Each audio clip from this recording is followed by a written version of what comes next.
Portal है, selling tunnel से भी कनेक्ट हो जाता है, कोरियर से भी कनेक्ट हो जाता है, ठीक है, ईआरपी सोल्यूशन से भी कनेक्ट हो जाता है, आपकी एसएमएस सर्विसेज से भी कनेक्ट हो जाता है, व्हाट्सएप से भी कनेक्ट हो सकता है। हमारी कॉस्टिंग बढ़ जाती है, तो जब कॉस्टिंग बढ़ती है तो हमारे लिए फाइनेंस और अपना नेट प्रॉफिट उन सारी चीज़ों को कैलकुलेट करना, वो निकालना मुश्किल होता है। अब जो इस तरह के सोल्यूशंस हैं वो इन चीज़ों को बहुत ज़्यादा आसान कर रहे हैं। अब कोई 7000 SKUs है, अब वो 7000 SKU की इन्वेंट्री में अपने पास नहीं रख सकता। कोरियर कहता है जी मैंने आपको रिटर्न कर दिया, एक्चुअली फिजिकल में वो रिटर्न हुआ ही नहीं था। एंड का जो नाम है ना, रिवाइवल नेचुरल्स, ये इन लोगों ने बहुत ही कुछ सोच के रखा है कि मतलब देख के कहीं से भी नहीं लग रहा कि यार पाकिस्तानी या कोई सस्ता या कोई थकड़ सा प्रोडक्ट है। आज से 6 साल पहले वाला ई-कॉमर्स है, 5 साल पहले वाला था ना कि वो शालमी से उठाते हैं, कोई प्रोडक्ट बेचनी शुरू कर देते हैं, वो अब टाइम नहीं है, कस्टमर को नॉलेज है। वापस फेसबुक पे आया हूँ, मुझे 4000 का नज़र आया, अगले दिन मुझे 1800 तक मैं पहुँच गया। लाना जितना आसान है ना, उसको खोना और उसका नाराज करना उससे ज़्यादा आसान है। सारे लोग हिचकिचाते थे यार हमें करनी चाहिए नहीं करनी चाहिए यार, आगे स्कोप क्या है। ये देखो स्कोप क्या है कि इतना ज़बरदस्त ब्रांड भाई बना के बैठे हुए।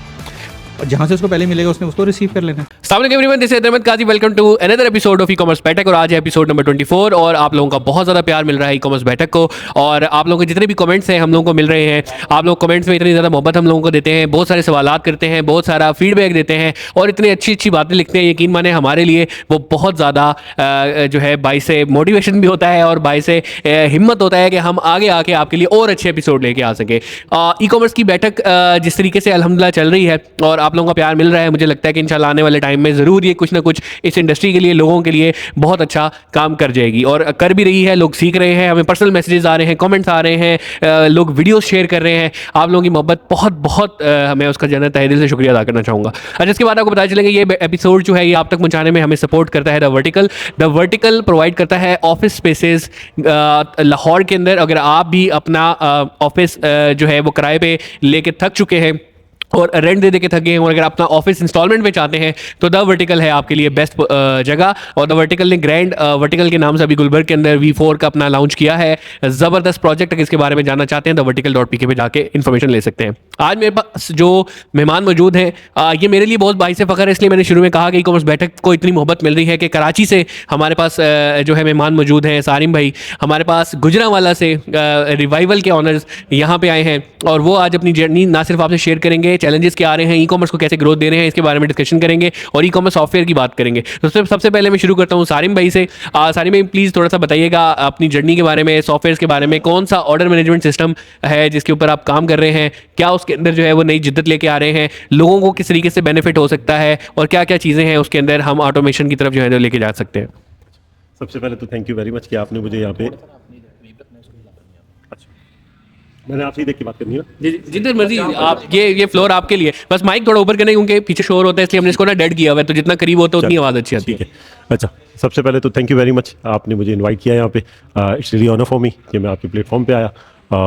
जर्नी हमने स्टार्ट की थी अपनी 2012 में, ठीक है, अपनी जॉब क्विट की और एक सॉफ्टवेयर हाउस खोला, सॉफ्टवेयर आउटसोर्सिंग शुरू की, फिर 7 साल कुछ पैसे कमाए, फिर कुछ प्रोडक्ट बनाने का इरादा हुआ तो एक ERP सोल्यूशन बनाया, अल्हम्दुलिल्लाह उसको चलाया और 4-5 साल उसको मार्केट में किया और तकरीबन 2000 प्लस कस्टमर हो गए। फिर जो हमारे कस्टमर्स थे उसमें बहुत सारे कस्टमर्स ई-कॉमर्स वाले थे, ऐसे भी थे जिनके अपने स्टोर्स थे और साथ में वो ई-कॉमर्स का काम भी कर रहे थे। तो उनकी तरफ से बहुत रिक्वेस्ट आ रही थी कि जी इसके अंदर कुछ शॉपिफाई को आप कनेक्ट करें, कुछ और चैलेंजेस उनको आ रहे थे वो भी आप इसमें करें।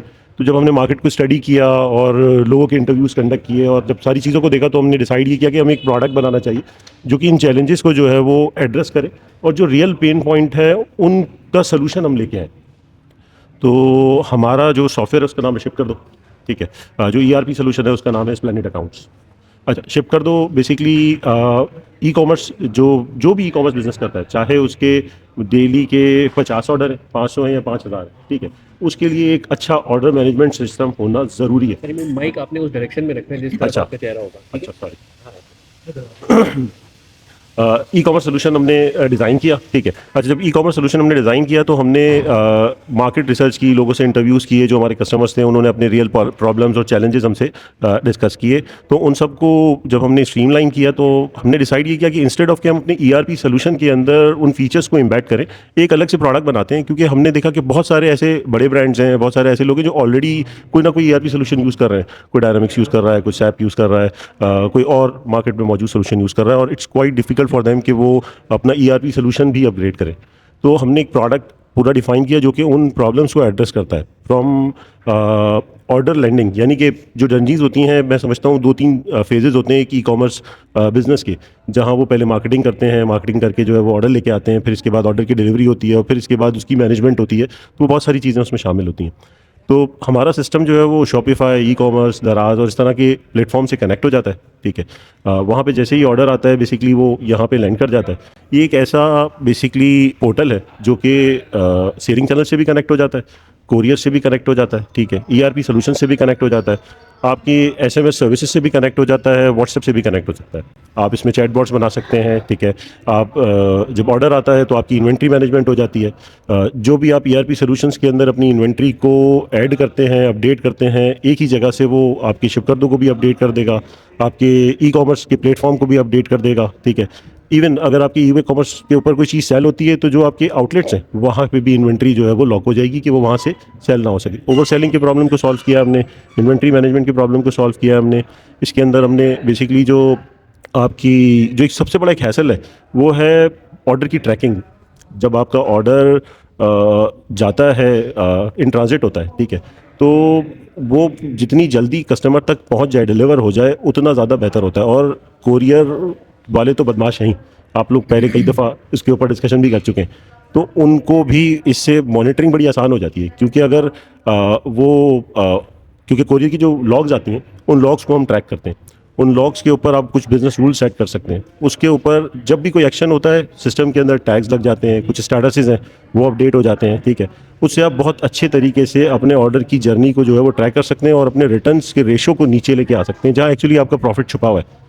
सारी में आपने बहुत अच्छी बात की शुरू में ही कि आपने देखा कि ई कॉमर्स के कितने पेन पॉइंट्स हैं। और अगर मैं ई कॉमर्स को देखूं कि ठीक है मैंने ब्रांड बना लिया, मैंने सब कर लिया, मैं अब वो पेन पॉइंट्स क्या हो सकते हैं, वो होता है ऑर्डर मैनेजमेंट सिस्टम मुझे उसमें चाहिए। उसमें बेताशा चीज़ें हैं।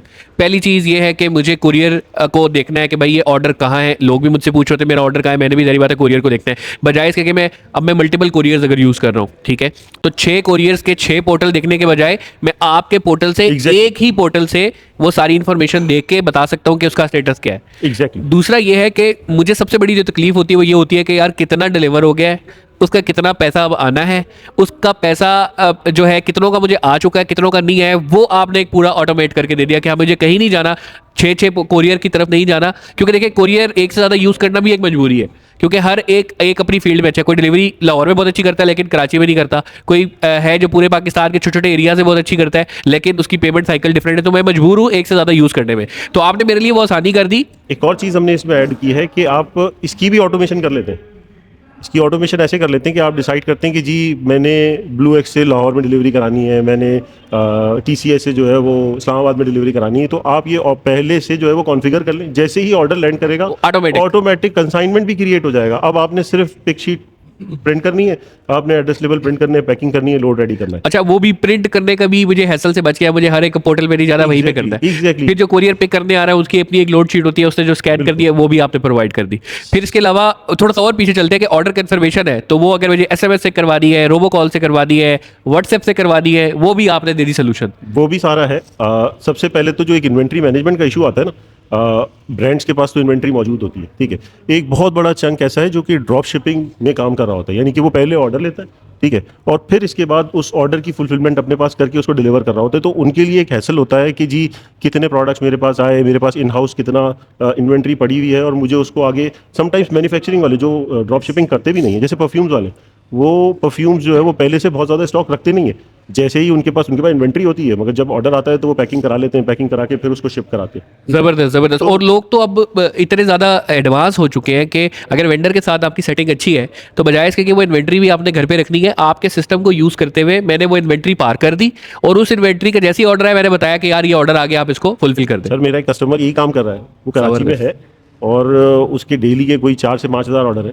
उसने छाटी लाइन कराची के अंदर मेरियट रोड पे वेंडर्स के साथ सेटिंग की हुई है। ऑर्डर आता है उसके पास ई-कॉमर्स पे, वो वहाँ से उनको बोलता है भाई ये ऑर्डर पिकअप करो, कोरियर वाला जाके वहाँ से ऑर्डर पिकअप करता है वेंडर के पास से डायरेक्टली, और वो वहीं से शिप हो जाता है। उसको कुछ भी नहीं करना, वो सिर्फ मार्केटिंग की कॉस्ट अपनी बेयर कर रहा है और प्रोडक्ट डिसाइड कर लेता है उसको। अब ऑर्डर का वॉल्यूम इतना ज़्यादा है कि वेंडर जो है वो पैकिंग भी करता है और वेंडर सब काम कर रहा होता है और वो बैठ के जो है और वो कुरियर अकाउंट क्योंकि उसने अपना लगाया हुआ है, इंटीग्रेट किया हुआ है, तो पैसे उसके पास आ रहे हैं, पैसे उसके पास आ रहे हैं। डिलीवरी जो है वो दुकानदार। देखें कितना जबरदस्त मॉडल है। अगर आप ये थोड़ी देर के लिए सोचें कि एक ऐसा प्लेटफॉर्म आपको मिल जाए कि जो आपको इतना इंपावर कर दे, और उस प्लेटफॉर्म के बाद जिसकी बड़ी मिनिमम सी एक कॉस्ट है, वो आपको हर एक एंड टू एंड सोल्यूशन दे देता है। वो आपको ऑर्डर कंफर्मेशन दे रहा है, वो आपको इन्वेंट्री मैनेजमेंट दे रहा है, वो आपको वेंडर मैनेजमेंट दे रहा है, वो आपको रिकंसिलेशन दे रहा है, वो आपको फाइनेंशियल जो है किस तरीके से मैनेज करते हैं उसकी अथॉरिटी दे रहा है। तो ये एक end to end solution no doubt बहुत जबरदस्त सारे भाई आप लोगों ने बना लिया। अच्छा, तो इसमें कोई रिक्वायरमेंट तो नहीं है कि जी आपके इतने ऑर्डर हो गए तो ही हम आपको प्लेटफॉर्म प्रोवाइड नहीं करें? नहीं सर, हमारे पास ऐसे भी कस्टमर्स हैं जिनके डेली के 40-50 ऑर्डर्स होते हैं, ठीक है, और ऐसे भी हैं जिनके 4000-5000 ऑर्डर्स होते हैं। कोई ऐसी लिमिटेशन नहीं है, कोई ऐसी रिक्वायरमेंट नहीं है, इजी टू यूज़ है। टीम हमारी जो है वो ट्रेनिंग कराती है बाकायदा, ठीक है। कॉल सेंटर मौजूद है, कोई भी इशू होता है, कोई भी प्रॉब्लम होता है, कॉल सेंटर पे कॉल करें आप, टीम मौजूद होती है, एनी डेस्क पे कनेक्ट हो जाती है, एनी डेस्क पे कनेक्ट होकर जो है वो चीज़ों को हेल्प आउट करती है टीम को। शुरू में इम्प्लीमेंटेशन में कुछ थोड़ा सा वक्त दरकार होता है, जब आपकी टीम को ट्रेन किया जा रहा होता है, डेफिनेटली वो एक्सेल अगर यूज़ कर रहा है, एक्सेल से वो किसी सॉफ्टवेयर की तरफ आ रहा है, तो उसकी एक ट्रेनिंग के अंदर एक थोड़ा सा वक्त होता है, उसमें यूज़र गलतियां भी करता है, ठीक है।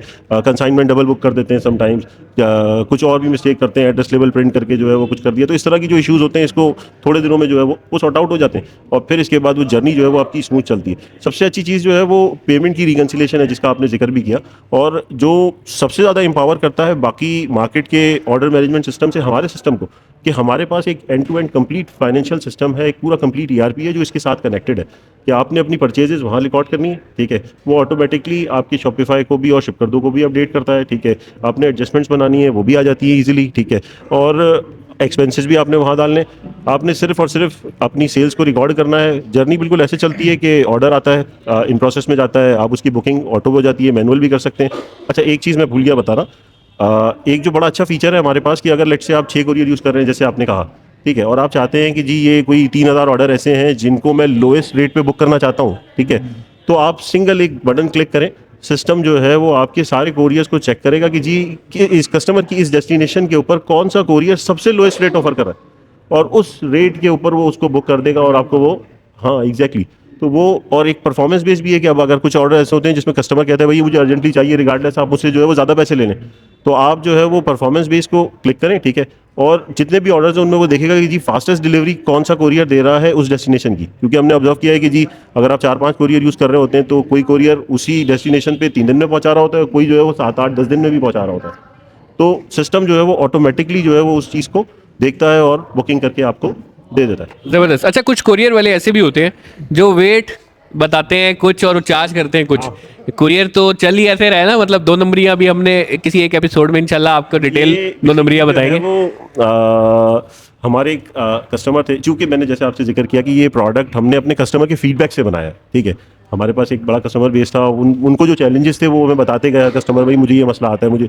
तो मेरा एक कस्टमर था, उसने मुझसे कहा कि भाई ये वही कस्टमर है जिसकी मैं बात कर रहा हूँ, जिसके 6000 के डेली के 5000 ऑर्डर होते हैं तकरीबन। उसने कहा सारिम भाई मुझे बड़ा मसला है, मुझे 3 बंदे बिठाने पड़ते हैं, ठीक है, और हम ये डिस्क्रिपेंसीज को निकालने में हमें बहुत टाइम लग जाता है, और मेरी महीने की जो है वो 2.5 से 3 लाख रुपए की डिस्क्रिपेंसी निकलती है, इसका आप कुछ इलाज करें। हमने फिर कुछ रिसर्च की, उनकी APIs देखी, तो हमने एक वे आउट निकाला, ठीक है। और अब जब आपका ऑर्डर डिलीवर हो जाएगा तो हमारे पास एक रिपोर्ट मौजूद है, आप बस उस रिपोर्ट को खोलें, तो जो at the time of booking वो आपको रेट दे रहा है वो, और जो एक्चुअली वो आपको चार्ज कर रहा है वो, उन दोनों को आप एग्जैक्टली कंपेयर करके वो आपको बताता है कि कहाँ डिस्क्रिपेंसी है, क्या वो ज़्यादा पैसे ले रहा है या वो कम पैसे ले रहा है आपसे। तो दोनों सूरतों में वहाँ पे आपको वो ईजिली नज़र आ जाता है, और 1 सिंगल क्लिक पे आप ये चीज़ देख सकते हैं। अच्छा, इन टूल्स ने और AI ने वाकई में सिस्टम जो है ना वो बहुत ज़्यादा आसान कर दिया। मैं आज ही तनवीर नाडला साहब की एक पोस्ट पढ़ रहा था, तो उन्होंने उस पर लिखा हुआ था कि आज से कुछ अर्सा पहले अगर हमें एक ऐप डेवलप करनी पड़ती थी तो हमें 5-6 बंदे चाहिए होते थे, front end, back and, design वाला, एक टेस्टिंग करने वाला, एक लोड करने वाला। आज आपने सिर्फ एक कमांड देनी है और वो सारा कुछ आपके सामने ऑन स्क्रीन हो रहा है, और कुछ ही देर में वो सारा कुछ आपके सामने आ जाएगा।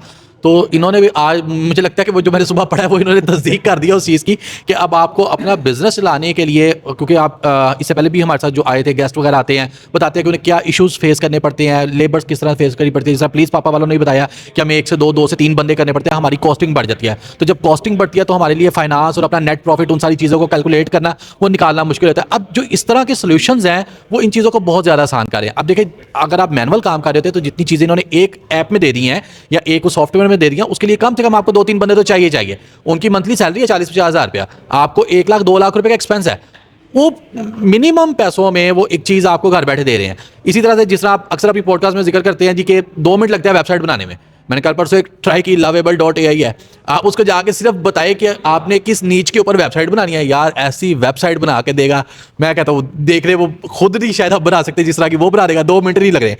अच्छा सर, यहाँ पे सानिम भाई आपसे एक क्वेश्चन है। पाकिस्तान में चूंकि एड्रेस के बहुत सारे इश्यूज़ हैं, तो उस पर ज़रा थोड़ा सा बताइएगा कि जो आपका ये सॉफ्टवेयर है, ये सोल्यूशन है, वो एड्रेस को किस तरह से जो है वो टैकल करता है, जहाँ पे क्योंकि गांव देहात के एरियाज़ हैं, समटाइम लोग आते हैं चक जीम पे दे के चले जाते हैं जी फैसलाबाद। अब वो हर बंदे को कॉल करना या इस तरह से उनको डील करना वो काफ़ी डिफिकल्ट होता है। तो उसके लिए आप लोगों ने कोई चेक एंड बैलेंस लगाया कि जो इस तरह के ऑर्डर्स होंगे वो ऑटोमेटिकली साइड पे हो जाएंगे, जिनके कंप्लीट एड्रेस हैं वो वहाँ पे मार्क हो जाएंगे। तो इसको किस तरीके से आप लेके अच्छा देखें, अनफॉर्चुनेटली पाकिस्तान के अंदर कोई ऐसी एपीआई मौजूद नहीं है, ठीक है, गवर्नमेंट की तरफ से जो कि एड्रेस की कंफर्मेशन करती हो। जैसे अमेरिका में यूएसपीएस जो है वो सर्विसेज देता है, वो पेड सर्विसेज है डेफिनेटली, मगर अगर आप उन्हें लेते हैं और उसको एक एड्रेस देते हैं ख़राब एड्रेस, तो वो आपको रिटर्न में करेक्ट करके वो दे देता है।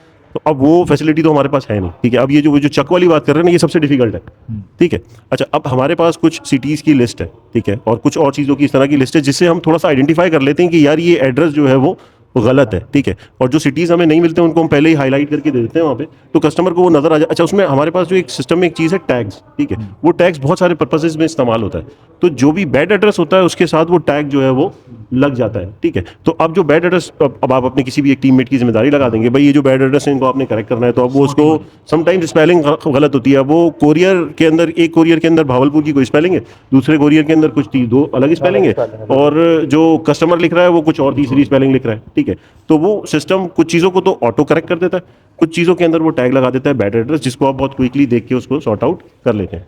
अच्छा, एक और भी इशू आता है ना पेमेंट की सेटलमेंट का, क्योंकि कोरियर आपको कोई वीकली पेमेंट कर रहा होता है, कोई बाय मंथली कर रहा होता है, कोई जो है वो 3 दिन में कर रहा होता है, कुछ तो एडवांस भी कर रहे होते हैं अब, ठीक है। तो अब किस ऑर्डर के पैसे आए, किसके नहीं आए, कौन सा ऑर्डर पैसे आ गए थे और बाद में रिटर्न हो गया, किसका डबल फीस चार्ज हो गई, ये जो है वो एक बड़ा तकलीफ दे अमल है। और जिसके जितने ज़्यादा ऑर्डर्स होते हैं उसके लिए उतना ज़्यादा तकलीफ दे अमल है। 50 ऑर्डर है, आसान है मैनेज करना, ठीक है। जिसके 500 है, 1000 है, 5000 है, उसके लिए बड़ा मुश्किल है। हमने इसको ओवर सिंप्लीफाई कर दिया है। कोरियर की एक्सेल शीट आई, ठीक है, अपलोड करने, रेस्ट सिस्टम मैनेज कर लेगा। वो खुद जो है वो आपको सारे ऑर्डर्स के साथ सेटलमेंट करके एक फाइनल समरी देगा, उसको 1 शॉट में देखें, रिकनसाइल हो गई आपकी, आप उसको बटन दबाएं, वो ऑर्डर्स को भी पेड मार्क कर देगा, ठीक है, उनके एक्सपेंसेस को भी बुक कर देगा, ठीक है, अकाउंटिंग सॉफ्टवेयर को भी अपडेट कर देगा। जो अच्छा, कोरियर के लेजर्स भी बन जाते हैं हमारे पास। जब आप अकाउंटिंग सिस्टम के साथ इसको पूरा मिला के चलाते हैं, तो कस्टमर जब कोरियर को पेमेंट करता है तो कस्टमर का रिसीवेबल खत्म हो जाता है, ठीक है, और कोरियर का रिसीवेबल बन जाता है, और कोरियर का पूरा लेजर बनता है कि उसके अंदर ऑर्डर की डिटेल आपको लेजर में मिलती है। और जब वो पेमेंट करता है तो वो सारे सेटल डाउन हो जाते हैं। पूरा लेजर का एक बटन दबाएं, आपको नजर आ जाएगा जी मैंने इस कोरियर से इतने पैसे लेने, इस कोरियर से इतने पैसे लेने, और इस कोरियर से इतने पैसे लेने। तो वो वहाँ पे उसको हमने बहुत सिंप्लीफाई कर दिया। ना सिर्फ ये, कस्टमर की डायरेक्ट पेमेंट्स आप कलेक्ट करते हैं, समटाइम्स ऑर्डर बड़ा होता है, आपको अच्छा लगता है यार ये कस्टमर ठीक नहीं। अच्छा, हम कस्टमर की हिस्ट्री भी मैनेज कर रहे होते हैं और उसकी रेटिंग में बता रहे होते हैं कि जी ये कितने % चांस है कि कस्टमर ऑर्डर जो है वो डिलीवर हो जाएगा। आपको बता रहे होते हैं इसके 2 ऑर्डर पहले कैंसिल हो चुके हैं या रिटर्न हो चुके हैं, जिसको देख के आप ये अंदाज़ा लगा सकते हैं कि यार इसको मुझे COD पे शिप करना है या नहीं करना है, या कुछ अपफ्रंट लेना है। तो अगर आप कस्टमर से कोई अपफ्रंट लेते हैं तो वो अपफ्रंट आप उससे मंगवा लें और उसकी पेमेंट यहाँ पर रिसीव कर लें, तो उसकी भी अकाउंटिंग एंट्री ऑटो हो जाएगी। मतलब आपकी टीम को सिर्फ OMS यूज़ करना है, उसने अकाउंटिंग सॉफ्टवेयर की तरफ जाना ही नहीं है, और आपकी अकाउंटिंग भी हो रही है, इनवॉइसेस भी बन रही हैं, पेमेंट्स भी बन रही हैं, एक्सपेंसेस भी बुक हो रहे हैं, सारे काम हो रहे हैं। सारिम भाई बहुत ज़बरदस्त। अच्छा, मैं कहीं पढ़ रहा था, एक आर्टिकल था ई-कॉमर्स से रिलेटेड, तो उसमें उन्होंने बड़ी अच्छी बात लिखी। उन्होंने कहा कि यार बिजनेसेस ना कभी भी मार्केटिंग से बंद नहीं होते, बुरी मार्केटिंग से बिजनेस बंद नहीं होगा। बिजनेस बंद होगा अपने कैश फ्लो में फंसने की वजह से। और कैश फ्लो में कैसे फंसते हैं, यही वाले सारे पॉइंट्स जो आपने बताए। ऑर्डर मेरा चला गया भाई, 10 दिन से 20 दिन से पेमेंट ही नहीं आई है, एक ऑर्डर फंसा था, 10 हुए, 20 हुए, 100 हुए, 150 हो गए, ओवर चार्ज करना शुरू कर देता। तो मेरा वो कैश फ्लो जो मैं बिजनेस में यूटिलाइज कर सकता हूँ, वहाँ पे अपने आप प्रोडक्ट बना सकता हूँ, अच्छी कोई बेहतर चीज़ बना सकता हूँ, वो सारी चीज़ें जो है ना, वो पैसे मेरे कोरियर के पास फंसे हुए हैं, या तो मैंने उसको ज़्यादा दे दिए हैं या उससे लेने। तो उन सारी चीज़ों को मुझे लगता है कि आपने बड़ा सिंप्लीफाई कर दिया। जैसे कि हम बताते भी हैं कि जो स्मॉल बिजनेसेस हैं उनके लिए तो ये जो पैसा है ना, ये कैश फ्लो, ये सोना है, क्योंकि इस यही उसकी सांसें हैं बिजनेस की, क्योंकि उनके पास पहले ही थोड़ा सा अमाउंट होता है। अब वो क्या करते हैं, बहुत से बिजनेस बहुत अच्छा रिस्पांस आया जी, ऑर्डर आ गए, बहुत ज़्यादा ऑर्डर आ गए, ऑर्डर फुलफिल भी कर दिए, अब इन्वेंट्री भी उनके पास नहीं है, पैसे भी उनके पास नहीं है, वो बैठे हुए जी या तो इन्वेंट्री आ जाए या पैसे आ जाए। परसों मैं बहरिया टाउन गया, मैं असल में कराची से लाहौर आया हुआ हूँ, तो अपने सारे कस्टमर्स से मुलाकात कर रहा हूँ, जा रहा हूँ, गुजरावाला भी गया था, लाहौर गया, और भी काफ़ी जगहों पे गया। तो वो बहरिया टाउन जाना हुआ, तो वो बंदा कह रहा है कि शिप कर। मैंने कहा भाई प्रॉब्लम्स क्या थे, शिप कर दो से पहले भी तुम यूज़ कर रहे थे ना, और तुम्हारे उसके मेरे ख्याल में 200-250 ऑर्डर्स डेली के होते हैं। मैंने कहा उसमें क्या चैलेंजेस थे? कह रहे यार पहले मैं रोज़ सुबह उठता था बड़ा खुश होता था, आज जो है वो 200 ऑर्डर आ गए, फिर अगले दिन जो है वो 250 ऑर्डर आ गए, 150 ऑर्डर आ गए, मगर एंड में मैं देखता था तो मुझे मेरी प्रॉफिटेबिलिटी नज़र नहीं आती थी। अच्छा, उसका काम जो है वो कुछ सॉर्ट ऑफ ड्रॉप शिपिंग का है कि वो, क्योंकि वो डर्मा के प्रोडक्ट्स में डील करते हैं, तो वो कहते हैं यार हमारे पास होता ये कि हमारे कुछ 7,000 SKUs हैं। अब वो 7,000 SKU की इन्वेंट्री मैं अपने पास नहीं रख सकता। सही बात। 7,000 SKU की इन्वेंट्री नहीं रख 7,000 SKU कैरी सकता। करना। अब जो है वो कह रहे कुछ हीरो आइटम्स तो मैं रखता हूँ, मगर ऑर्डर तो किसी भी चीज़ का आता है, ठीक है। अब होता ये था कि ऑर्डर आ जाता था, मुझे तो नज़र आता था लड़के ऑर्डर आ गए भाई शॉपिफाई पे, हम खुश हो गए। अब यहाँ से मेरा लड़का जो है वो वेंडर को बता नहीं रहा। अब उसने अगर 3 प्रोडक्ट्स दी हुई हैं, 2 आ गई, तीसरी आई नहीं, पता ही नहीं, ऑर्डर पड़ा हुआ है, डिस्पैच ही नहीं हुआ। अब हम लेट डिस्पैच कर रहे हैं तो कस्टमर रिसीव नहीं कर रहा, ये बहुत देर से आया है, ठीक है। At the end of the day मैं हिसाब लगा रहा हूँ तो मैं जो हूँ वो नुकसान में खड़ा हूँ। कह रहा है शिप कर दो लगाने के बाद। अब मुझे आसानी ये हो गई कि मुझे जो एक्सेस ऑर्डर्स होते हैं ना, वो मुझे एक रिपोर्ट पे, मैं सुबह आके एक बटन दबाता हूँ, मुझे रिपोर्ट पे नज़र आ जाता है कि मुझे ऑर्डर क्या करना है, क्योंकि जो आइटम जो है वो मेरे पास ऑल्दो के स्टॉक में मौजूद भी है मगर किसी और ऑर्डर के साथ एसोसिएटेड है, ठीक है, वो बेसिकली कहीं ना कहीं कमिटेड है। तो वो चीज़ जो है वो वहाँ पर उसको बड़ी हेल्प की, और उसने ये जो कैश फ्लो का मसला है ना, इसको हमने इस तरह से बड़े अच्छे तरीके से हल किया कि आप ऑर्डर भी ले रहे हैं, ठीक है, इन्वेंट्री कुछ आ भी गई और आपको शिप नहीं कर पा रहे, ठीक है। अच्छा, और एक रिटर्न का प्रॉब्लम भी है, सारा मुनाफा वहाँ पे निकल जाता है। अच्छा, सिर्फ चलें रिटर्न तो हो गया ना, जो होना था वो तो हो गया। अब ये भी होता है कि आपको कोरियर की वेबसाइट पे लिखा हुआ नज़र आ रहा है कि रिटर्न हो गया, मगर अब आपके पास ये पहुंचा है नहीं पहुंचा, ये एक जो है वो ये क्वेश्चन है, और उसको फिर ट्रैक करना। कभी आपके 100 ऑर्डर्स जो हैं वो इन ट्रांजिट है रिटर्न आने के लिए, कभी 60 है, कभी जितने भी हैं, जितना जिसका स्केल होगा उसके हिसाब से होंगे। हमने एक अलग सी स्क्रीन बना के दी है कि जी अगर कोरियर, चूँकि हमारी जो ये ऐप है ये ऑटोमेटिकली स्टेटसिस को चेक कर रही होती है उनकी लॉग से, और यहाँ पर टैग्स और सारी चीज़ें ऐड कर रही होती है। जैसे ही वहाँ से रिटर्न मार्क होता है वो यहाँ पे रिटर्न के केस में आ जाएगा कि भाई रिटर्न हो गया, मगर रिटर्न रिसीव्ड नहीं हुआ अभी तक। उसकी एक अलग से स्क्रीन है, जब वो रिटर्न रिसीव होगा तो आपने उसको स्कैन करना है, प्रोडक्ट को चेक करना है, उसके अंदर कमेंट्स डालने हैं, और अब आपने उस केस को क्लोज करना है। तो केस उस वक्त तक क्लोज नहीं होगा जब तक वो फिजिकली आपकी प्रीमिसेस में, और जैसे ही वो आएगा शॉपिफाई अपडेट हो जाएगा कि प्रोडक्ट आ गया है, ठीक है, अब अवेलेबल फॉर सेल है। यानी कि अब आपने शॉपिफाई को भी नहीं बताना, प्रोडक्ट रिसीव हुआ और वो चला गया। चलें, ये तो मैं कहता हूँ कि बड़ा ज़बरदस्त एक फीचर है कि हम तो अक्सर ऐसा हो रहा होता है कोरियर्स के अंदर, तो ये बहुत नॉर्मल सी बात है कि कोरियर कहता है जी मैंने आपको रिटर्न कर दिया है, एक्चुअली फिजिकल में वो रिटर्न हुआ ही नहीं था। इससे अब आप ना एक और चीज़ कर सकते हैं, जो मेरे दिमाग में एक और चीज़ आ रही है जो हम अक्सर करते भी हैं कि यार हम, क्योंकि रिटर्न की जो इन्वेंट्री है ना वो इन्वेंट्री है जो बिक गई थी। अगर एक चीज़ के एक दफ़ा बिक गई है तो उसके दोबारा बिकने के चांसेस ज़्यादा हैं, क्योंकि कस्टमर उसको पसंद कर रहा है और वो एक लाइकेबल प्रोडक्ट है। अब हमारे पास क्या होता है कि रिटर्न आ गई, बोरों में रखी हुई है, कोई 150 बोरे रखे हुए हैं, उसके अंदर एक प्रोडक्ट है, मुझे पता है कि यार ये बिकने वाला प्रोडक्ट है, लेकिन मैं उसको लाइव नहीं कर सकता कि जब तक मैं उसको खोल लूँ, सारा कुछ देख ना लूँ, और ना मुझे पता चल रहा है। अब इस वाली चीज़ से मुझे एग्जैक्टली ये पता है कि यार ये 150 पार्सल रिटर्न आने वाला है, तो बजाय इसके कि वो मेरे प्रीमिसेस में आए या ना आए, मैं उसकी जो है ना वो इन्वेंट्री अपडेट करके आपको सेलेबल बना सकता हूँ और उसको अवेलेबल फॉर सेल कर सकता हूँ। मैं यही इसी में ऐड करूंगा कि समटाइम्स ऐसा भी होता है कि ऑर्डर आके आपके पास पड़ा हुआ है, ठीक है, मगर शेल्फ पे नहीं रखा हुआ प्रोडक्ट। Exactly, बंदा ऐसा भी पिक है। लिस्ट लेके शेल्फ पे जा रहा है, उसको वहां पे वो प्रोडक्ट मिल नहीं रहा और वो पॉज में रखा हुआ है। अब वो जब तक थैला खुलेगा नहीं, शेल्फ पे आएगा नहीं, जब और वो तक जब तक जाएगा जब नहीं, तक और जब जाएगा तक नहीं। जा नहीं रहा, जाहिर सी बात है वो आपकी वो इन्वेंट्री सेल है ही नहीं ना भाई, सेल है ही नहीं ना। कस्टमर भी फ्रस्ट्रेट हो रहा है, आपकी इन्वेंट्री का भी लॉस हो रहा है, सेल का भी लॉस है। ई कॉमर्स के अंदर जो बड़े ब्रांड्स हैं उनके चैलेंजेस थोड़े से डिफरेंट है। छोटे ब्रांड्स की जो है ना, छोटे जो ई कॉमर्स वाले हैं, उनके साथ मसला ये है कि उनके कस्टमर का चेंज ऑफ माइंड जो है ना बड़ी जल्दी हो जाता है। यानी कि ऑर्डर किया, थोड़ा सा भी लेट हुआ या उसने किसी और प्रोडक्ट को देख लिया ऐड में, तो वो उसको जो है वो फौरन नहीं दूसरा ऑर्डर कर देता है वो। भाई अब आपका प्रोडक्ट मैंने ऑर्डर किया, ठीक है, और इसी तरह का कोई सेम जो है वो प्रोडक्ट मुझे कोई और मिला, आपने 3 दिन लगा दिए, मुझे नहीं भेजा, ठीक है, तो मैं तो सिंपल जो है वो बोलूँगा यार उसको मंगा लो, इसको छोड़ दो। ये जब आएगा तो मैं इसको जो है वो भगा दूंगा, वापस कर दूंगा, नहीं चाहिए। जी, हम उमर भाई को भी वेलकम करते हैं। उमर मुबीन साहब जो है उन्होंने हमें बैठक में ज्वाइन किया है।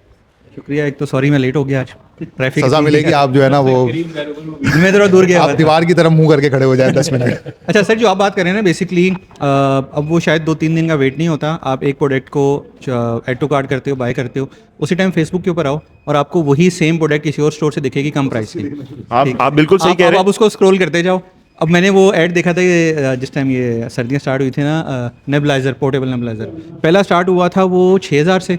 मैं उसकी वेबसाइट पे गया, ऑर्डर प्लेस करते करते मैंने बोला यार नहीं, महंगा लग रहा था। मार्केट में और भी ऐड नज़र आ रहे थे, सस्ते थे। वापस फेसबुक पे आया हूँ, मुझे 4,000 का नज़र आया।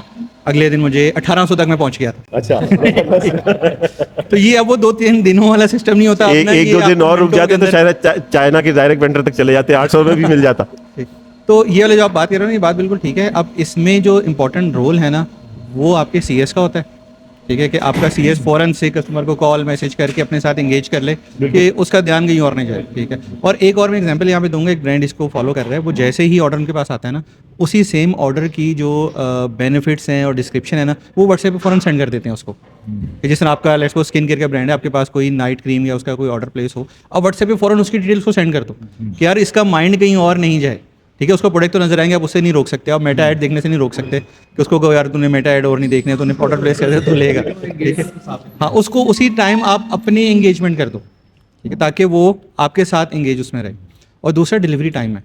आप बिल्कुल ठीक कह रहे हैं कि जैसे ही उसको डिलीवरी टाइम थोड़ा सा एक्सीड होगा, वो उसने कहीं और मूव कर देना है। और ये इम्पैक्ट ज़्यादा आता है सेल्स के टाइम के ऊपर। ठीक है, नॉर्मली औरतें क्या करती हैं यार, उनको सेल लगी हुई है। अब वो सेल का ड्यूरेशन है ना, जैसे वाइट फ्राइडे सेल है या न्यू ईयर सेल है, वो हर ब्रांड के ऊपर सेल लगी होगी। उन्होंने 8-10 जगह जाके ऑर्डर प्लेस कर देना है। ठीक है, और जहाँ से उसको पहले मिलेगा उसने उसको रिसीव कर लेना है।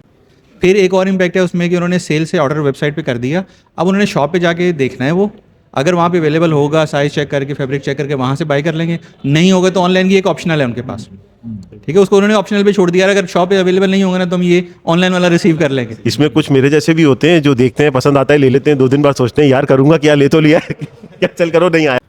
ऐसे ही है सर, ऐसे ही है। तो नो डाउट सर, हमारे पास जो जितने भी चैलेंजेस हैं वो अब मेरा ख्याल है जितनी कंप्लेंट्स हैं, इश्यूज़ हैं, और आधे से ज़्यादा सवाल तो इन ऑटोमेशंस के बाद ही लोगों के सॉर्ट आउट हो गए होंगे कि जो जो चीज़ें आप लोग ढूंढ रहे हो, फंस रहे हो, रिटर्न्स के इश्यूज़ हैं, रिकन्सलेशन के इश्यूज़ हैं, बाकी ऑर्डर को निकालने के इश्यूज़ हैं, कोरियर सिलेक्शन के इश्यूज़ हैं, वो सब चीज़ों से आप निकल गए हैं। तो नो डाउट ये एक बड़ी ज़बरदस्त जो है चीज़ है। एक और चीज़ मैं इसमें ही ऐड कर दूं कि वो जो हम अक्सर बात करते हैं ना, कि उमर भाई ने बहुत ज़बरदस्त एक अभी ना बात की है कि मैं कहता हूं कि ये सोने के हरूफ से लिखने वाली बात है, सुनहरी हरूफ से, कि कस्टमर के साथ कनेक्ट रहें। वो हम अक्सर बात करते हैं कि यार जैसी ऑर्डर आ जाए ना, कस्टमर को नहीं छोड़ो। वो भी ये दे रहे हैं कि व्हाट्सएप है, आप जो है ना वो व्हाट्सएप कनेक्ट करें, ऑर्डर की जो अपडेट्स हैं वो भी जाना शुरू हो जाए। एक और जो उमर भाई ने बात की कि यार जैसे ही ऑर्डर प्लेस हो जाए ना, उसको उस प्रोडक्ट के बेनिफिट्स और वो चीज़ें बताना शुरू कर दो। अक्सर ब्रांड्स क्या करते हैं, उन्होंने एड्स चलाए हुए परचेज़ की, वो किया हुआ है, गोल सेलेक्ट किया हुआ है। जैसे ही परचेज़ हुआ, वो उसको ऐड आना बंद हो गया और आपका ब्रांड अब उसको नज़र नहीं आ रहा। एक जर्नी और चलाएं, एक ऐड बनाएं ऐसा कि आपकी प्रोडक्ट्स के जिसमें बेनिफिट्स हों, और उसके अंदर सिर्फ उन लोगों को टारगेट करें जिन्होंने आपसे परचेज किया हुआ है। तो जैसी परचेज कर लिया, अब उसको वो चीज़ नजर आना शुरू हो जाएगी, यार इसका अब ये फ़ायदा है, ये फ़ायदा है। तो बजाय इसके कि उसका माइंड चेंज हो, वो उसका इंतजार करना शुरू हो गया, यार ये इतने फ़ायदे हैं, मुझे कब मिलेंगे, मैं भी इंतजार करूँ, मैं भी ये फ़ायदे सारे उठाऊँ। फ़ायदों से जहाँ बात हो रही है, तो हमारे साथ एक और ब्रांड रिवाइवल नेचुरल से फैसल साहब मौजूद हैं। तो मैं चाहूँगा कि आप ज़रा फैसल साहब की तरफ आएँ और उनसे भी पूछें कि एक ब्यूटी इंडस्ट्री का एक जो मार्केट है ना, बड़ी कंपेटिटिव मार्केट है। कंपेटिटिव के साथ साथ यहाँ पे रेगुलेशंस और वो सारी चीज़ें, कस्टमर लाना जितना आसान है ना, उसको खोना और उसका नाराज़ करना उससे ज़्यादा आसान है। क्योंकि एक ख़राब प्रोडक्ट दी आपने, कस्टमर आपको गालियाँ देता हुआ जाएगा। तो यही क्यों सेलेक्ट किया, इसका क्या रिस्पॉन्स आ रहा है और क्या आप फ्यूचर देखते हैं इस चीज़ का? अस्सलाम वालेकुम, thank you so much for having us. सबसे पहले तो मैं जो आपकी कारोबारी बैठक है, जो ई कॉमर्स बैठक है, उसके बारे में थोड़ा बताऊं कि मैंने पिछले कोई 1-1.5 हफ्ते से मैं देख रहा था वीडियोस, क्योंकि मेरी उमर भाई के साथ बात हुई थी। तो मैंने कहा देखो, तो मुझे तो बहुत ज़्यादा इंटरेस्टिंग लगा था कि आपने इंडस्ट्री के जो एक्सपर्ट्स हैं डिफरेंट, तो एक तरह से डाइवर्सिफाइड आपने एक वो बनाया हुआ है कि इसमें काफ़ी लर्निंग, मतलब एज अ ज़ाहिर है मैं ब्यूटी इंडस्ट्री में हूँ, तो लेकिन मुझे दूसरी फील्ड के लोगों का भी ना काफ़ी एक्सपोजर मिल रहा था कि कितने चैलेंजेस हैं। तो ज़ाहिर है उससे मिलते जुलते चैलेंजेस हमें भी आ रहे थे। तो उनको हमने देखा कि अगर अच्छा इनको ये प्रॉब्लम है, तो क्यों ना हम इसको इस तरीके से सॉल्व करें। तो इसमें बेसिक जो रिवाइवल नेचुरल है, ये बेसिकली मेरी 2 जर्नीज़ हैं। पहली जर्नी मेरी ई कॉमर्स की है कि किस तरह से मैं ई कॉमर्स में आया था, और दैन फिर किस तरह से मैं ब्यूटी इंडस्ट्री में जो है वो मतलब इस पे मैंने किस तरह से मतलब इसको स्टार्ट लिया था। तो मेरी जर्नी जो बेसिकली मेरी पर्सनल जो क्वालिफिकेशन है वो ACC है, क्वालिफाइड हूँ, प्लस मैंने ऑडिट फर्म में भी टाइम गुजारा है काफ़ी, मतलब आर्टिकल्स करके। और 2016 में ये अप्रैल 2026 में मुझे 10 ईयर्स हो जाने हैं बाकायदा ई कॉमर्स में आए हुए। तो 2016 में मैं जब जॉब कर रहा था, तो उस वक्त कह लें कि पाकिस्तान का जो ई कॉमर्स था वो अर्ली स्टेजेस पे था। तो मैंने ज़ाहिर एक ब्रांड है फैसलाबाद का, येलो, उनसे मैं उस वक्त शॉपिंग वगैरह करता था। तो वहाँ पर जब मैं जॉब कर रहा था, मास्टर बेबी डाइपर है उसमें मैं एज आ फाइनेंस जो है ऑफिसर काम या असिस्टेंट मैनेजर फाइनेंस के लिए काम कर रहा था। लेकिन यह कि वो मेरी जो जॉब थी वो मतलब मैं कर रहा था बस, लेकिन I was not happy with that, क्योंकि मैंने ज़रा क्वालिफिकेशन अपनी कंप्लीट की थी, लेकिन मुझे अर्ली अपने कह लें कि 23-24 ईयर्स ओल्ड था मैं, मुझे पता चल गया कि I am not made for this profession. तो मैंने उसी वक्त ही अपना जो वो छोड़ के तो मैं ई कॉमर्स में आ गया था। तो नंबर्स जो थे ना बेसिकली उस वक्त जो ऑर्डर्स के थे, मतलब ज़रा मेरी फील्ड नंबर्स की थी, एक्सेल पे मैं काम करता था, तो मैंने उस वक्त देखा कि ये 3 दिन पहले मैंने ऑर्डर प्लेस किया है तो इसका ऑर्डर नंबर ये है। तो मेरे कोलीग थे तो उन्होंने फिर कहा कि यार फैसल भाई आपने ये चीज़ें मंगवाई हैं तो ये तो बड़ी ज़बरदस्त है आपको, तो वो ज़रा वो वैल्यू दे रहे हैं कस्टमर्स को, तो वो वैल्यू ज़रा मैं बता भी रहा हूँ। तो मैंने उनके ना कोई 8-10 हज़ार के ऑर्डर्स उनके भी प्लेस कर दिए। तो वो जब पार्सल आया तो वो उन्होंने देखा कि ऑर्डर नंबर पहले ये था, ये ऑर्डर तो 400 ऑर्डर यानी कि 2 दिन में हो गया इनका। तो वो कहते हैं यार इतने लोग ऑनलाइन परचेजिंग कर रहे हैं। अब मेरे उस वक्त लैपटॉप पे अलीबाबा ओपन था, मैं ऑलरेडी इस चीज़ पे स्टडी कर रहा था थोड़ा बहुत कि देखूँ अलीबाबा से चाइना से चीज़ें कैसे मंगवा के हम सेल करते हैं। वो फिर आगे ड्रॉप शिपिंग का भी सारे में भाई बात कर रहे थे, वो भी मैं आपको बताऊंगा कि किस तरह से हमने इम्तियाज़ और फिर सारी चीज़ें ऑनलाइन उठा के लगा दी, डिनर सेट और फिर तो खैर वो उस वक्त मैंने फिर देखा वो मैं अपना लैपटॉप भी लेके आता था, वो कॉर्पोरेट था ज़ाहिर, उन्होंने मुझे इस चीज़ पर रिस्ट्रिक्शन लगा दी कि आपने लैपटॉप नहीं लाना। वो मैंने फिर 2 दिन बाद रिज़ाइन दे दिया था उनको, मैंने कहा माजरत है, फिर मैं तो प्रोफेशनल बंदा हूँ, मैंने मतलब ज़ाहिर है मेरा लैपटॉप है, मैंने काम करना है। वो फिर इस तरह से मेरी जर्नी स्टार्ट हुई, मैंने ऑनलाइन अलीबाबा से कुछ चीज़ें ऑर्डर की, वहाँ से वो 2 महीने लगे आने पे, प्रोजेक्टर्स और मुख्तलिफ ई वेब्स वगैरह भी कुछ इस तरह की चीज़ें उस वक्त, अब ज़ाहिर अभी लोग वेपिंग कर रहे हैं, हमने उस वक्त ऑनलाइन सेल करते थे। फेसबुक अलाउ नहीं था करता, लेकिन ग्रुप्स में पोस्टिंग करवा के और मतलब वो डिफरेंट तरीक़ों से फिर क्रीम ब्लॉग से जीन्स की उठानी यहाँ से और फिर ऑनलाइन सेल करनी, और वो बहुत जल्दी कन्वर्ट हो जाते थे। कस्टमर जस्ट पिक्चर्स भेजनी है और उनको बताना कि जी ये प्रोडक्ट है। वेबसाइट पे भी ऑर्डर्स आते थे और मैनुअली भी हम मतलब ले रहे होते थे ऑर्डर। फिर ब्यूटी की भी कुछ प्रोडक्ट्स हमने सेल करनी शुरू की, और फिर डायरेक्ट वो न्यूट्रीहब्स एक ब्रांड है, उनकी चाइना से हमने डायरेक्ट ओरिजिनल प्रोडक्ट्स मंगवाई थी पाकिस्तान में, 2017 या 18 की बात कर रहा हूँ। इसी तरह भी कुछ लोकल कंपनीज उनसे भी प्रोडक्ट्स लेके हम लोग सेल करते थे, और जीन्स शूज़ मतलब मुख्तलिफ प्रोडक्ट्स को हमने बड़ा ज़्यादा अच्छा काम किया था। फिर गुजरांवाला में इम्तियाज़ आया, मेरे छोटे भाई हैं ये स्नैन साहब हैं, साथ है कसम साहब भी हैं, उमर भाई के साथ उनका काफ़ी वो कनेक्टेड रहते हैं, वो होम डिकोर निश में ऑनलाइन काम कर रहे हैं, काफ़ी अच्छा मतलब वो कर रहे हैं।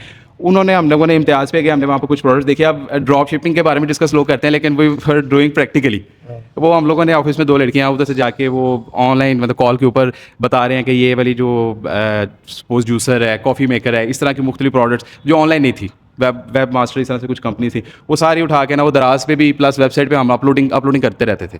डिनर सेट्स हम लोगों ने चाइनीज़ लिए, वो ज़ाहिर वक्त के साथ साथ हमें पता चलता जा रहा था। एक लड़की हम फीमेल हायर करते थे कि बेटा आपने इसको डील करना है, ये आपका अकाउंट है। फिर दराज ने जब अलीबाबा ने टेक ओवर किया, पाकिस्तान के टॉप 30 स्टोर्स में हमारा गुजरांवाला से स्टोर आया था 100% रेटिंग, वैसे कि 0% रिटर्न है, क्वालिटी सबसे अच्छी है। उधर हम आपको जर्नी सारी बता रहा हूँ ई कॉमर्स में हम किस तरह से जुड़े हुए थे। तो वो हसन साहब दराज को डील करते थे, इधर आए भी थे, वो जर्मन के थे शायद जो CEO थे दराज के, जो अलीबाबा की तरफ से, मतलब वो उस वक्त मैं उस वक्त ई कॉमर्स को खामोशी से कर रहा था खुद, यानी कि मैं वो पर्दे के पीछे लगा होता था, अपने बिजनेस के ऊपर बस फोकस कर रहा था। तो वो इस तरह से हमने करते करते काफ़ी चीज़ों को ऑनलाइन सेल किया। शूज़ थे वो मतलब रेप्लिका शूज़, जिस तरह ये नाइकी एडिडास के थे, वो भी मेरा दोस्त मिला, उसने मुझे कहा यार ये लगाया, मेरे डेली के 15-20 ऑर्डर ऐसे ही आ जाते थे। और इस दौरान मैं रूट्स मिलीने में पढ़ा भी रहा था ACCA के बच्चों को। अब मैं सोचता था यार ई कॉमर्स के अंदर ये तो मैं मतलब ज़रा ऑर्डर्स वगैरह आने शुरू हो गए हुए थे सारा।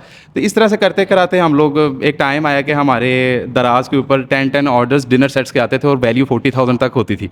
वो छोड़ा हमने इस वजह से था कि हमने कुछ 30-40 ऑर्डर्स डिलीवर किए थे, जिसमें से 10 डिनर सेट डैमेज होकर वापस आ गए थे।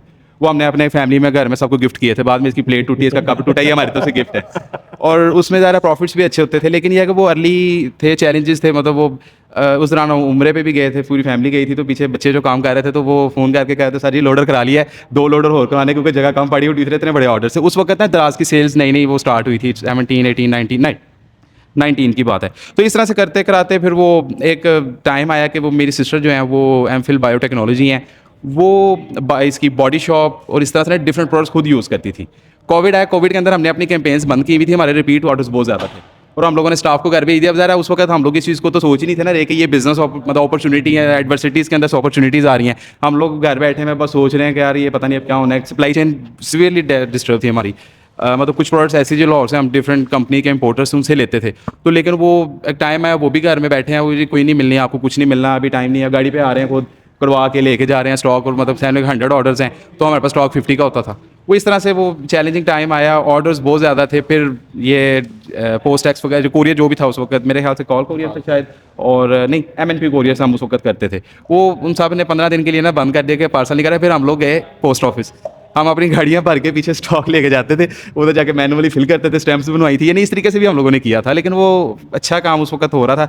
लेकिन मेजर जो बेसिकली जो क्या कहते हैं टर्निंग पॉइंट वो ये था कि रिवाइवल नेचुरल जो है, यानी कि मुझे वो अभी भी याद है कि वो बॉडी शॉप की चीज़ें प्री ऑर्डर में मंगवाती थी।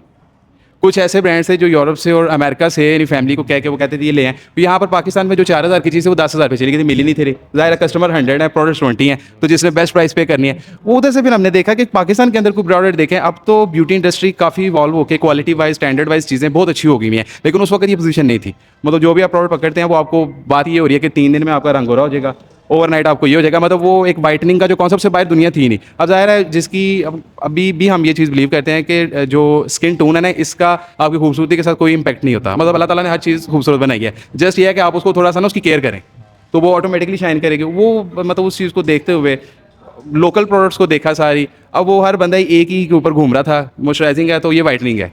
रिवाइवल में भी हमें चैलेंजेस आ रहे थे, वो भी मैं बताता हूँ कि लोगों का परसेप्शन क्या है और उसको हम किस तरीके से चेंज कर रहे हैं कि लोगों का जो माइंड सेट है वो एक ही चीज़ के ऊपर बैठे हुए हैं कि जी जो चीज़ स्किन को गोरा करती है वो अच्छी है, जो नहीं करती वो बुरी है। तो उस वक्त फिर हम लोगों ने इस पर रिवाइवल नेचुरल सितंबर 2020 में शायद मैंने डोमेन वगैरह इसकी सारी की। लेकिन जो स्टार्टिंग थी वो हमारे ब्यूटी मास्क वगैरह जो होते हैं ना होममेड, उस दौरान हम लोग इस पे साइंटिफिकली वर्क कर रहे थे। डिफरेंट केमिस्ट, फार्मासिस्ट कराची में सैंपल्स वगैरह मंगवा रहे हैं, डिफरेंट लोगों से लाहौर में मतलब मिल रहे हैं डिफरेंट मैन्युफैक्चरर्स को कि आप हमें बताएं कि हम लोग ये चीज़ बनवाना चाहते हैं। MOQs के इशूज़ थे, लगी इन्वेस्टमेंट करें, क्योंकि ज़ाहिर है वो बिजनेस के पॉइंट ऑफ व्यू से हम कुछ और सोच रहे थे। हम कह रहे थे कि नहीं, हम लोगों ने पाकिस्तान में कोई ऐसी प्रोडक्ट डेवलप करनी है कोई जो स्टैंडर्ड वाइज बाहर का मुकाबला करे, नहीं लेकिन उनकी जो क्वालिटी है वो मतलब प्राइस हमारी लोकल हो और क्वालिटी उस तरह की हो। स्टार्टिंग पे कोई भी परफेक्ट नहीं होता, हमारी भी फॉर्मुलेशंस परफेक्ट नहीं थी, लेकिन ये नहीं था कि आपको कोई कह आगे कंप्लेन करे कि जी हमने यूज़ किया हमें ये इशू है। ज़ाहिर है आप अपनी फॉर्मुलेशंस में कोई ऐसे इंग्रेडिएंट ही नहीं यूज़ कर रहे कि जो आपके लिए हार्श हो या इन द लॉन्ग रन आपको स्किन के ऊपर डैमेज करे। तो वो इस तरह से करते कराते वो तकरीबन हम लोगों ने 6-7 मंथ्स इस पे या कह रहे 1 साल तकरीबन हमें लग गया था। वो इस पे हमने सिरम्स पे वर्किंग की, क्योंकि हमारे पास बेसिकली पीछे इसको स्टार्ट करने से पहले हम साइलेंट यानी लो मोड में हम लोग काम कर रहे थे ब्यूटी पे। फॉर एग्जांपल नैनोवाइट, मैं ब्रांड्स के नेम इसलिए बता रहा हूँ क्योंकि हम सारे ऑनलाइन बेच चुके हुए थे। नैनोवाइट के नाम से एक ब्रांड था, न्यूटॉक्स के नाम से मलेशिया का एंटी एजिंग ब्रांड था। मैं उन कंपनी के डायरेक्ट जो थे ना वहाँ तक ऑनलाइन पहुँच चुका हुआ था। इवन के मुझे वाइटनिंग पिल्स जो सेल करते हैं उस वक्त ग्लूटाथियोन की लोग अप्रोच कर रहे थे। एक डिस्ट्रीब्यूटर ही थे, तो वो मेरे पास आए, उन्होंने मुझे कहा जी आपको ये प्रोडक्ट इतने की कॉस्ट करेगी, आपका ऑनलाइन बहुत अच्छा काम आप बेचे। मैंने कहा नहीं यार, ये मुझे मेडिसिन नहीं मैं बेच सकता, माजरत है, क्योंकि मैं एक रिस्पॉन्सिबल पर्सन हूँ। तो ऐसे नहीं होता कि हम दवाइयाँ बेचें ऑनलाइन, ये हम हकीम थोड़ी हैं। वो खैर वो मेरे प्रोडक्ट्स दे गए, मैंने दिखाए भी, तो मुझे 2-3 लोगों ने बड़ा पॉजिटिव फीडबैक, क्योंकि वाइटनिंग वही बात का वाइटनिंग। लेकिन स्टिल मैंने ना वो कंपनी की रिवर्स नेट पे गया, मैंने जाके ईमेल्स लिखी उनको, मैंने कहा ये प्रोडक्ट है, ये आप 10,000-15,000 की सेल कर रहे हैं डॉलर्स में, तो ये पाकिस्तान में मुझे मिल रही है सपोज 1,000 की कॉस्ट कर रही है। तो वो मुझे वो जो पर्सन था वो मुझे कहता था आप इसको 10,000 का भी बेचेंगे, लेकिन अब ज़ाहिर है खाली प्रॉफिट कमाना नहीं होता है। एक बिजनेसमैन की जिम्मेदारी होती है कि उसने एक अच्छी चीज़ मार्केट में देनी है, ना कि वो सिर्फ यही सोचे कि मैंने पैसे कमाने हैं। वो मैंने जब उसकी सारी की तो वो ईमेल्स मुझे आए, उन्होंने कहा ये सारी ये फेक प्रोडक्ट है, ये वाइटनिंग वगैरह, यानी 2017, 18, 19 की मैं बात कर रहा हूँ। वो फिर मैंने उसको अल्लाह हाफिज़ किया, माजरत की, मैंने कहा नहीं भाईजान मैं ये काम नहीं कर सकता, क्योंकि हम लोग थोड़ा कर रहे हैं, अच्छा काम कर रहे हैं, हम इस चीज़ पे नहीं करते। तो वो इस तरह करते कराते फिर इस पे रिवाइवल नेचुरल्स पे जब हम लोगों ने मतलब स्टार्ट किया, 5 या 7 टोटल प्रोडक्ट्स थी, जिसमें विटामिन C सीरम था, कुछ 2-3 फेस वॉशेस थे। ऑनलाइन इसका जो बेसिकली जो हमारा ब्रांड था वो टोटल ई-कॉमर्स पे था, तो हम इसको कर ही ऑनलाइन रहे थे। और आहिस्ता आहिस्ता आहिस्ता आहिस्ता ये ऑर्डिनरी जो है मतलब उसका एक कॉन्सेप्ट है कि वो एक्सपेंसिव मॉडल्स और ये मार्केटिंग पे स्पेंड नहीं करते। वो कहते हैं कि हमने उसकी बजाय हम अपने ब्रांड के ऊपर करते हैं कि आपको मतलब हम कस्टमर्स को वो रिपीट मॉडल के ऊपर कि अच्छी क्वालिटी कस्टमर को दें, तो कस्टमर दोबारा आपके साथ एंगेज रहे, वो आप ही से प्रोडक्ट परचेज करें। वो मेरे भी माइंड में था कुछ, वो 3R है ना एप्पल के रिपीट, रिटेंशन और रेफरल के, आपकी प्रोडक्ट क्वालिटी इतनी अच्छी होनी चाहिए कि आपको ब्रांडिंग मार्केटिंग की बस थोड़ी सी ज़रूरत हो, लेकिन वायरल करने की जरूरत नहीं है। वो वर्ड ऑफ माउथ से आपकी फैमिली में कोई भी है वो यूज़ करता है, तो वो बताया कि मैंने प्रोडक्ट यूज़ की बहुत अच्छी है, वो फैमिली फ्रेंड्स वो सबको बताएगा, और ज़ाहिर है वो रेफरल में भी वो आ जाएगा, प्लस रिटेंशन भी कि उसको अगर सपोज एक्नी के लिए कोई प्रोडक्ट ली थी, तो वो एक्नी के बाद उसको अगर कोई फेस की हैंड्स के लिए कोई प्रोडक्ट चाहिए तो वो रिवाइवल की प्रोडक्ट यूज़ करे। ये बेसिकली था। और इसमें मतलब आप हमारा सोशल मीडिया देखें तो हमने कभी कोई वायरल हाइप नहीं क्रिएट की, लेकिन इन द मेन वाइल हमारी कंपनी रिटेल में काफ़ी ज़्यादा ग्रो कर रही है। मतलब डे बाई डे हम न्यू डिस्ट्रीब्यूटर्स, न्यू रिटेलर्स को, जो एक कंपनी ई-कॉमर्स से स्टार्ट हुई थी वो अब माशाल्लाह से रिटेल में भी आ रही है। उमर भाई मतलब जानते हैं उससे काफ़ी, मैं इस बारे में डिस्कस करता रहता हूँ। तो मतलब इसके पीछे जो बेसिक वो ब्रायन ट्रेसी है, वो कहते हैं ना कि बिज़नेस के 3 लॉज हैं। वो बेसिकली बिजनेस के लॉज नहीं है, वो कस्टमर को आप माइंड में रखते हुए काम करें तो आपको बिजनेस की जरूरत नहीं पड़ती, बिजनेस खुद ही बन जाता है। तो वो फर्स्ट कहता है कि आपने कभी भी कॉस्ट कटिंग पे फोकस नहीं करना, हमेशा आपने क्वालिटी पे फोकस करना है। बेशक कॉस्ट जितनी मर्जी ज़्यादा हो जाए, लेकिन क्वालिटी आपकी अल्टीमेट ऑब्जेक्टिव होना चाहिए कि आप जो वादा कर रहे हैं, यानी रिवाइवल नेचुरल के पीछे ज़रा एक प्रॉमिस है ना कि हम ये आपको प्रोडक्ट दे रहे हैं जो रिजल्ट ओरिएंटेड है, तो वो आपकी उस चीज़ पे फोकस होना चाहिए। सेकंड, वो बिजनेस के अंदर ये कहता है कि आपने कभी भी डिस्काउंट्स पे नहीं जाना, क्योंकि ज़रा आपने भी एक बात की है कि कैश फ्लोज, तो ज़रा मेरी फील्ड भी है, तो अक्सर मैं बताता भी हूँ कि यार मुझे प्रॉफिट्स के साथ नहीं है, अगर मुझे ₹1 भी प्रॉफिट आ रहा है, लेकिन कंपनी के सर्वाइवल के लिए कैश फ्लो ज़रूरी है। ब्लड में से एक एक ड्रॉप आपकी बॉडी में से निकले तो एक टाइम आएगा कि आपकी बॉडी जो आपका वो लिवर है वो ब्लड बनाना छोड़ जाएगा, उस पर लोड ज़्यादा होगा। लेकिन अगर आपके बॉडी में ब्लड है प्रॉपर फ्रेश और आपको कहा जाए कि आप 8 घंटों के बजाय 16 घंटे काम करें तो आप काम कर जाते हैं, तो बेसिक आपका कैश फ्लो बिजनेस की ये चीज़ होती है, ब्लड होता है, हमारे टीचर्स भी कहते थे। तो वो इसी फोकस पे हम लोगों ने काम किया है, स्टिल कर रहे हैं, day by day new improvements. मतलब अभी कुछ प्रोडक्ट्स ऐसी हैं जो हम 2026 में लॉन्च कर रहे हैं, प्योर कोरियन फॉर्मुलेशंस हैं ज़रा, वो मतलब उस पर हम लोग बाहर से ही वो फार्मूलाज को परचेज़ कर रहे हैं एक तरह से, कि वो रिसर्च को हम यहाँ पर ला के उस पर रिवर्स कर रहे हैं। रॉकेट साइंस नहीं है, ज़रा पढ़े लिखे लोग लगे हों तो कोई ना कोई अब डेवलप कुछ कर जाते हैं। वो मतलब इस तरीके से यानी कि हम लोगों की जर्नी स्टार्ट हुई थी, और अभी अल्हम्दुलिल्लाह यूएई में भी नून पे हम लोग सेल कर रहे हैं, वहाँ पर भी थोड़ा थोड़ा अभी हम लोग कर रहे हैं, थोड़ा थोड़ा। लाइक इधर है ना कि आप ये नहीं है कि आपने खाली बिजनेस ही करना है, आप एक आहिस्ता ग्रेजुअली चीज़ों को लेके चलें। अज़रबैजान में भी हमारी बातचीत चल रही है, लेकिन वो ये है कि स्टार्ट हम वहाँ पर भी ई कॉमर्स से ही कर रहे हैं। पाकिस्तान के ई कॉमर्स में तो बहुत ज़्यादा पोटेंशियल है, ज़ाहिर है अभी चैलेंजेस जहाँ पर होंगे वहाँ पर ही आपको पता है कि अपॉर्चुनिटीज़ होती हैं। अगर वो मैं आईटी की एग्जांपल दूँ तो 2003-4 में फेसबुक, गूगल, अब देखने में तो .com रिसेशन था उस वक्त, हर बंदा कह रहा था जी तो ख़त्म हो गया वेबसाइट का ट्रेंड, लेकिन उसी चैलेंजेस में ही वो $multi-billion कंपनीज जो हैं आपको पता वो निकली हैं। तो वो ज़रा यहाँ पर भी चैलेंजेस हैं, ज़रा हम बैठे हुए हैं डिस्कस, मैंने जिस तरह भी आते कहा कि आप लोग एक काम कर रहे हैं सारे मतलब भैया हैं, तो उन्होंने बताया कि जी ये प्रोडक्ट है, ये हम तो वो ज़रा मिलकर उस चीज़ के ऊपर एज अ इंडस्ट्री के अंदर वो आप करें तो ग्रेजुअली वो ग्रो करती है। उसमें ज़रा कस्टमर के लिए भी वैल्यू है, एम्प्लॉयमेंट भी क्रिएट होती है। ज़रा हमारे पास अभी फीमेल BAs काम करती हैं तकरीबन, शायद मेरी सिस्टर, मैं या भाई हैं जो हम लोग मेल हैं, या कुछ हमारे मैनेजर्स जो हैं वो मेल हैं, बाकी तकरीबन 90% हमारा स्टाफ जो है वो सारा फीमेल है। मतलब फीमेल मतलब वो कर रही है हमारे साथ काम डिफरेंट सिटीज़ में, स्टोर्स पे। तो इस तरह से यानी कि रिवाइवल नेचुरल जो है ना वो एक स्टार्ट हुआ था, और फिर मौका दे दे यार। भाई की जर्नी ऐसी थी कि मैं खुद बड़ा इंस्पायर हो रहा हूँ, मैं तब से सोच रहा हूँ कि हम लोग सिर्फ सोच ही रहे हैं और वो माशाल्लाह कहाँ पे काम करी जा रहे हैं। अच्छा, मैं आपकी प्रोडक्ट्स भी देख रहा था, माशाल्लाह काफ़ी अच्छी प्रोडक्ट्स हैं। एक चीज़ आपसे पूछना चाहूँगा कि जो आप इन प्रोडक्ट्स की मैन्युफैक्चरिंग करवा रहे हैं, वो आप लोकल यहाँ से करवा रहे हैं या बाहर के इंटरनेशनल से करवा रहे हैं? क्योंकि आपकी प्रोडक्ट्स के ऊपर क्लियरली मेंशन है एमाइन केयर लिमिटेड के साथ एसोसिएशन है और वहाँ पर बाहर का एड्रेस भी है। दूसरा इसमें मेरा बड़ा इंपॉर्टेंट क्वेश्चन है, वो शायद हमारी ऑडियंस भी जानना चाहेगी कि मोस्टली जो आजकल फेस वॉश आ रहे हैं वो राइस एक्सट्रैक्ट आ रहे हैं, तो ये जो राइस वाला एक इसमें कम्बिनेशन है वो आप लोगों ने निकाला है या BNB ने निकाला था, क्या चक्कर है? क्योंकि आजकल जिसको भी देखो वो चाहे लोकल बना रहा है या कुछ भी कर रहा है तो वो एक राइस का वर्ड बड़ा यूज कर रहा है, तो ये इसके पीछे जरा क्या स्टोरी है और इधर थोड़ी सी प्रोडक्ट की बेसिकली जो प्रोडक्ट्स है वो हमारी पाकिस्तान में मैन्युफैक्चर है। दायरा जिस प्राइसिंग में हम इनको सेल कर रहे हैं, लाइक फेस वॉशेस बिलो 1000 में है और जो सिरम्स हैं वो बिलो 2000 हैं, और ये सारे एक्टिव बेस्ड हैं। फॉर एग्जांपल कि मैं आपको इस चीज़ के ऊपर मतलब नेक्स्ट बताता हूँ, ये लोकली मैन्युफैक्चर्ड हैं। जो इसमें एक्टिव्स वगैरह डलते हैं ये सारे इंपोर्ट होते हैं, China, Germany, Korea, different countries से आते हैं, पाकिस्तान में नहीं बनते, लेकिन इनको फॉर्मुलेट पाकिस्तान में किया जाता है। ठीक है, आपने एमाइन केयर का नाम लिया था, बेसिकली ये हमारी ना यूके की कंपनी है, ये हमारी अपनी रजिस्टर्ड कंपनी है। हमने इसको ना जब स्टार्ट किया था तो हम लोग चाह रहे थे कि इसको हम यूके में भी करवाएं, लेकिन वहाँ पर चैलेंजेस ज़रा डिफरेंट हैं, क्योंकि वहाँ पर आप बिजनेस तो चले होना है बाद में, लेकिन जो आपके बेसिक कंप्लाइंस के इश्यूज आते हैं ना टैक्स वगैरह को लेके और दूसरी चीज़ें, उसमें ही आप उलझे रह जाते हैं। तो इस वजह से फिर ज़रा हमें वहाँ पर मैन्युफैक्चरिंग करने के लिए, फिर वहाँ पर सेल करने के लिए वहाँ पर ही मैन्युफैक्चरिंग करनी पड़नी थी, और प्लस ज़ाहिर है वो पाकिस्तानी प्रोडक्ट है तो वहाँ पर उसके ऊपर वैसे ही क्वेश्चन मार्क आ जाता है कि ये हालांकि बीइंग अ पाकिस्तानी हम तो खुश होते हैं कि हमारी क्वालिटी हर चीज़ यानी कि हम लोग अच्छी इसमें दे रहे हैं। तो बाकी जो आपने सेकंड क्वेश्चन पूछा है राइस का, तो राइस बेसिकली ज़ाहिर है वो आपने नाम लिया ब्रांड का, तो वो उन्होंने बार मार्केटिंग की है, BNB का जब नाम लिया आपने, तो हमारे फेस वॉश पे ना इस पर इंग्रीडियंट लिखे हुए हैं सारे। इसमें एक सिंपल इंग्रीडियंट होता है राइस एक्सट्रैक्ट। अगर राइस एक्सट्रैक्ट रियल में डाला जाए ना तो वो वर्क करता है, इसमें कोई रॉकेट साइंस नहीं है। अच्छा यार, सबसे पहले तो फैसल भाई मैं दिल से आपको दाद देना चाहूँगा, क्योंकि इसकी इतनी ज़बरदस्त क्वालिटी की पैकिंग इतनी ज़बरदस्त है यार। हमने और भी बड़े ब्रांड देखे हैं, रिसेंटली भी बहुत सारे आए हैं, लेकिन यार ये आपने एक एक चीज़ पे काम किया, वो क्या है मैं आपको बताता हूँ। सबसे पहले आप इसकी पैकेजिंग देखें, जब ये हाथ के अंदर आप इसको पकड़ रहे हो ना, इसमें एक बड़ी प्रीमियम फील आ रही है, ये कहीं से भी सस्ता नहीं लग रहा। दूसरा, ब्रांड का जो नाम है ना रिवाइवल नेचुरल्स, ये इन लोगों ने बहुत ही कुछ सोच के रखा है, कि मतलब देख के कहीं से भी नहीं लग रहा कि यार पाकिस्तानी या कोई सस्ता या कोई थक्कड़ सा प्रोडक्ट है, देख के लग रहा है कि हाँ यार ये कोई अच्छी कंपनी है।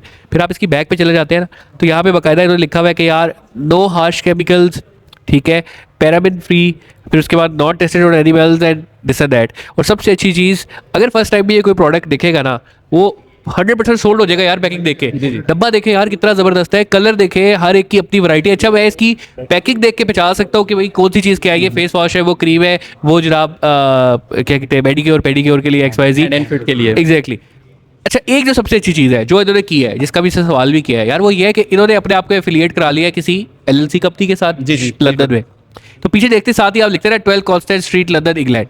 भाई प्रोडक्ट एक नंबर है, I am sold to it. मैं फिर नहीं देखूंगा कि ये 1200 महंगा मिलेगा, 1300 ज़्यादा कॉस्ट करेगा, 1000 रुपये मुझे एक्स्ट्रा लग रहा है या वो, मैं इसको ज़रूर खरीदूंगा। ट्रस्ट भी, मैं जितनी भी अभी तक ब्रांडेड प्रोडक्ट्स देखी है ना, इसमें और उसमें उसकी पैकेजिंग, उसकी फील, उसकी जितनी भी लेबलिंग है, कहीं से भी ये हल्का नहीं लगा, कहीं से भी ये ऐसा नहीं लग रहा कि उसके काबिल नहीं है।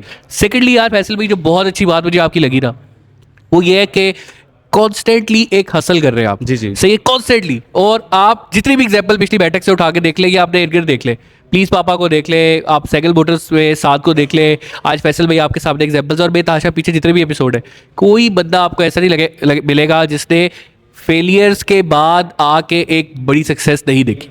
बिल्कुल। वो रुका नहीं, जो कॉमन एग्जाम्पल है वो रुका नहीं, एक चीज़ की, दो चीज़ की, तीन चीज़ की, चार चीज़ की, और उसके बाद फिर वो एक ऐसी चीज़ पे आगे कि जो हमको लग रहा है कि हाँ this is something which is. और मैं तो सुन के हैरान रह गया हूँ यार, वो जिस तरह से बता रहे हैं कि मैं अजरबैजान में बेच रहा हूँ, मैं दूध में बेच रहा हूँ, लोग इधर भी सोच रहे हैं दूध में जाए, कब जाए, कैसे जाए, अगला कह रहा भाई मैं दूध में बेच 6 रहा हूँ। मंथ्स हो गए हैं, मैं नून पे लिस्टेड, 3rd कंसाइनमेंट जा रही है हमारी। और ये क्यों नहीं बिकेगा यार? इतनी ज़बरदस्त पैकेजिंग, इतना ज़बरदस्त इस पे इन्होंने काम किया है कि इसकी दांत तो बनती है। और यार एक जो चीज़ है ना, वो आप लोगों के लिए सोचने की है कि भाई गुजरावाला में बैठा हुआ एक शख्स वो हासिल करता है, वो दराज का टॉप सेलर बनता है। और देखिए हर चीज़ की ना एक वाइब है।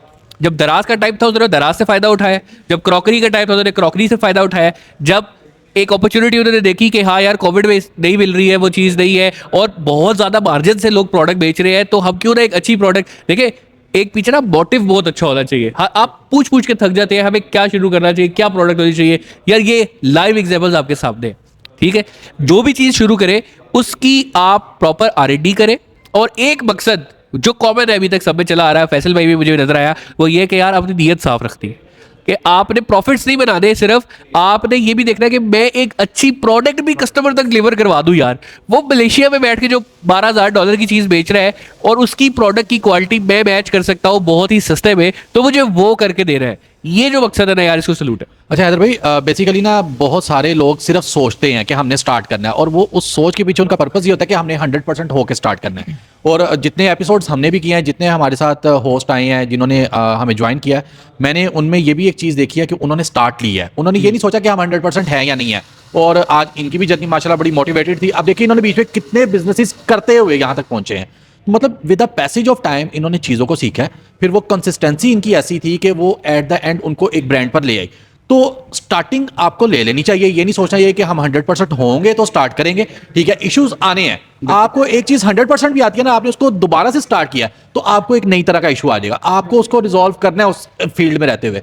तो ये ना सोचे कि कब करना है, क्यों करना है, 100% होना है। आप स्टार्ट लें, अल्लाह ताला रास्ते खुद बनाता है, वो आपके लिए बनते जाएंगे, आपके लिए चीज़ें जो है वो क्लियर होती जाएंगी। और अब तो हमारी बैठक से इतना नॉलेज, और जिस तरह सारिम भाई आए, जिस तरह से उन्होंने सोल्यूशन बताया कि क्या क्या चीज़ें हैं, इतनी चीज़ें अब हमने प्रोवाइड कर दी हैं कि अब तो वो हासिल रही नहीं है। और मेरा नहीं ख्याल कि हमारे से पहले कोई एक ऐसा प्लेटफॉर्म था यहाँ पे इंडस्ट्री में, लोकल इंडस्ट्री की मैं बात करूँगा, कि जो इतना ओपनली लोगों को चैलेंजेस और ये पेन पॉइंट्स क्लियर करता है। इवन दो के अब तो लोग हमारे वो छोटे छोटे पार्ट्स भी कट करके तो अपने कोर्स बेच रहे हैं प्रॉपर हाईलाइट करके। तो द थिंग इज डैट जैसे मैं कोरियर वालों के पीछे हूँ, ये कोर्स वालों के पीछे। नहीं, मैं बेसिकली कोर्स वालों के पीछे नहीं, मैं एक पॉइंट हाईलाइट कर रहा हूँ, ठीक है। तो ये इंडस्ट्री में आना चाहिए, करना चाहिए, क्योंकि आगे जो इरा है वो टोटल इसी चीज़ का है। और जी जी बिल्कुल सारे में।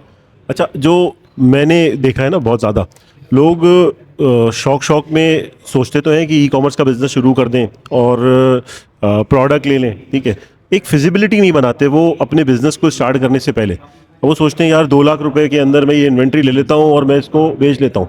असल जो सारा गेम है ना वो इन्वेंट प्रोडक्ट सिलेक्शन सबसे पहले, ठीक है, फिर इसके बाद मार्केटिंग और फिर इसके बाद डिलीवरी। तो ये 3 डिफरेंट फेजेस हैं और इन 3 डिफरेंट फेजेस के लिए आपके पास बजट होना ज़रूरी है, एक बात। दूसरी बात कि कंसिस्टेंसी चाहिए कि आपने अगर ये काम करना है, आपको लगता है कि आप ये प्रोडक्ट बेच सकते हैं, ये बिकेगा, तो ये बिकेगा, ज़रूर बिकेगा। थोड़ा सा वक्त लगता है, समटाइम्स कुछ चीज़ें जो है वो बड़ी क्विकली ऊपर चली जाती हैं, समटाइम्स उनमें थोड़ा सा पेस आपको इनिशियली लगता है, थोड़ा टाइम लगता है, मगर अगर आप कंसिस्टेंट होंगे तो इंशाल्लाह अल्लाह आपको कामयाबी देगा, और ये मेरा मानना है। बिल्कुल सर, बिल्कुल। अच्छा, एक जो अच्छी बात है ना वो ये कि हमारे आसपास ना बहुत से लोग ऐसी डिग्रीज करके बैठे हैं, हमें उनका भी फायदा उठाना है। वाइसन्स की मैं एग्जांपल दूंगा, वो बता रहे थे मेरे भाई केमिकल इंजीनियर थे, उनसे मैंने डिटर्जेंट्स एंड लिक्विड डिटर्जेंट्स का फार्मूला बनाया। अब भाई भी बता रहे कि उनकी सिस्टर ने बायोटेक किया। अब बायोटेक की डिग्री अगर आप करने जाए ना, मुझे याद है कि मैं इस्लामाबाद में, तो बहुत सारे लोग हिचकिचाते थे, यार हमें करनी चाहिए, नहीं करनी चाहिए, यार आगे स्कोप क्या है। ये देखो स्कोप क्या है कि इतना ज़बरदस्त ब्रांड भाई बना के बैठे हुए। तो हमें उनका जो आसपास लोग हैं ना, उनका फ़ायदा, उनका एक्सपीरियंस का फ़ायदा उठाना है, उस फ़ायदे को हमने यूटिलाइज़ करना है और उसको हमने जो है आगे प्रोडक्ट की फॉर्म में बनाना है। और ये एक हमारे पास 100% एग्जाम्पल मौजूद है कि जिसने ना सिर्फ ये करके दिखाया बल्कि ऐसे ऐसे छत्ते फाड़ रहे हैं जो और ब्रांड्स भी नहीं कर पा रहे। असल मैं वापस आऊँगा ज़रा इस प्रोडक्ट की तरफ, तो क्या क्या प्रोडक्ट्स हैं ज़रा उसके बारे में थोड़ा सा बताएं। प्लस ये ब्रांड रिवाइवल, ये नाम कैसे पड़ा, तो इसके ऊपर थोड़ा सा ज़रा बताइएगा। इसमें जो रिवाइवल है बेसिकली वो नाम से ही उस वक्त भी ज़ाहिर है मैंने सबसे पहले तो डोमेन देखी थी कि रिवाइव नेचुरल्स है या रिवाइवल नेचुरल्स है, तो मैंने खुद ही रजिस्टर करवाई थी। तो रिवाइवल बेसिकली ये है कि आप अपनी जो अल्लाह ताला ने आपको जेन्युइनली जिस तरह से बनाया है, नेचुरली जिस तरह से हैं, तो उस तरफ आपने दोबारा से वापस जाना है। तो ज़ाहिर है आप जब नेचुरल प्रोडक्ट्स यूज़ करेंगे, ऑर्गेनिक तो नहीं हम कहते, ज़ाहिर है ऑर्गेनिक ऑडियंस को ना मिसलीड करने वाला काम होता है, तो वो हमने कभी भी किसी भी जगह पे ना ऑर्गेनिक, लोग कहते हैं हमें कि रिवाइवल नेचुरल ऑर्गेनिक है, बेसिकली पानी भी एक केमिकल है, तो ठीक है, तो आप कैसे कह सकते हैं कि ये ऑर्गेनिक है।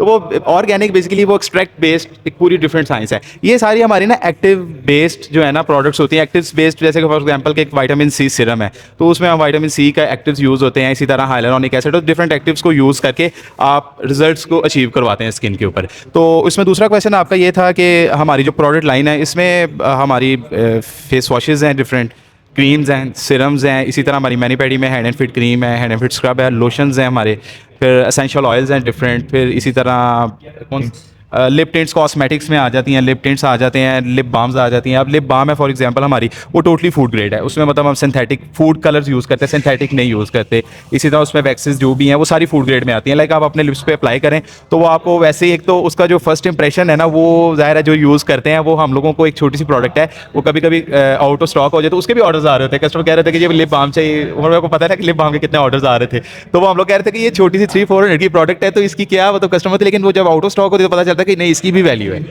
तो मतलब उस पर भी हमने वो जो प्रिसाइजली कह लें कि उस पर वर्किंग की भी, उसकी जो कलर्स हैं प्लस उसकी जो फ्रेगनेंस है, वो मतलब सारी चीज़ें। इसी तरह बेसिक जो रिवाइवल नेचुरल की जो फिलॉसफी है ना, वो ये है कि आप हमारी कोई भी प्रोडक्ट यूज़ करते हैं तो जो प्रॉमिस ऊपर लिखा हुआ है वो डिज़ायर रिजल्ट्स आपको मिलते हैं। ऐसा नहीं है कि आपने प्रोडक्ट यूज़ की है तो वो आपको उसका कोई फ़ायदा नहीं हुआ और आपने कहा ये तो बस ऐसे ही मैंने एक सादा सा लोशन लेके लगा लिया है, तो ये तो बस बातें कर रहे हैं। नहीं, उसकी एक सबसे बड़ी एग्जांपल ये है कि आप वॉइस ऑफ कस्टमर ग्रुप है, वहाँ सर्च करें जाके, हमारा नेगेटिव फीडबैक है, इसी तरह कहीं और सर्च करें, आपको मतलब थाउजेंड्स के साथ यूनिट सेल करते हैं, तो आपको कहीं ना कहीं तो कुछ ना कुछ तो प्रॉब्लम आई होगी किसी ना किसी कस्टमर को कि जी मैंने यूज़ किया, मुझे तो रैश हो गया, मुझे तो एलर्जी हो गई है, या ये अब मतलब फॉर एग्जांपल कि मैं एक एग्जांपल देता हूँ कि हमारा ऑनलाइन का जो रिटर्न रेट है, शिपमेंट्स हमारी बहुत ज़्यादा नहीं होती है, हज़ारों में नहीं होती, कुछ फ्यू हंड्रेड या 1000 के अंदर होती हैं, लेकिन रिटर्न रेट हमारा ऑलमोस्ट 0 के करीब है।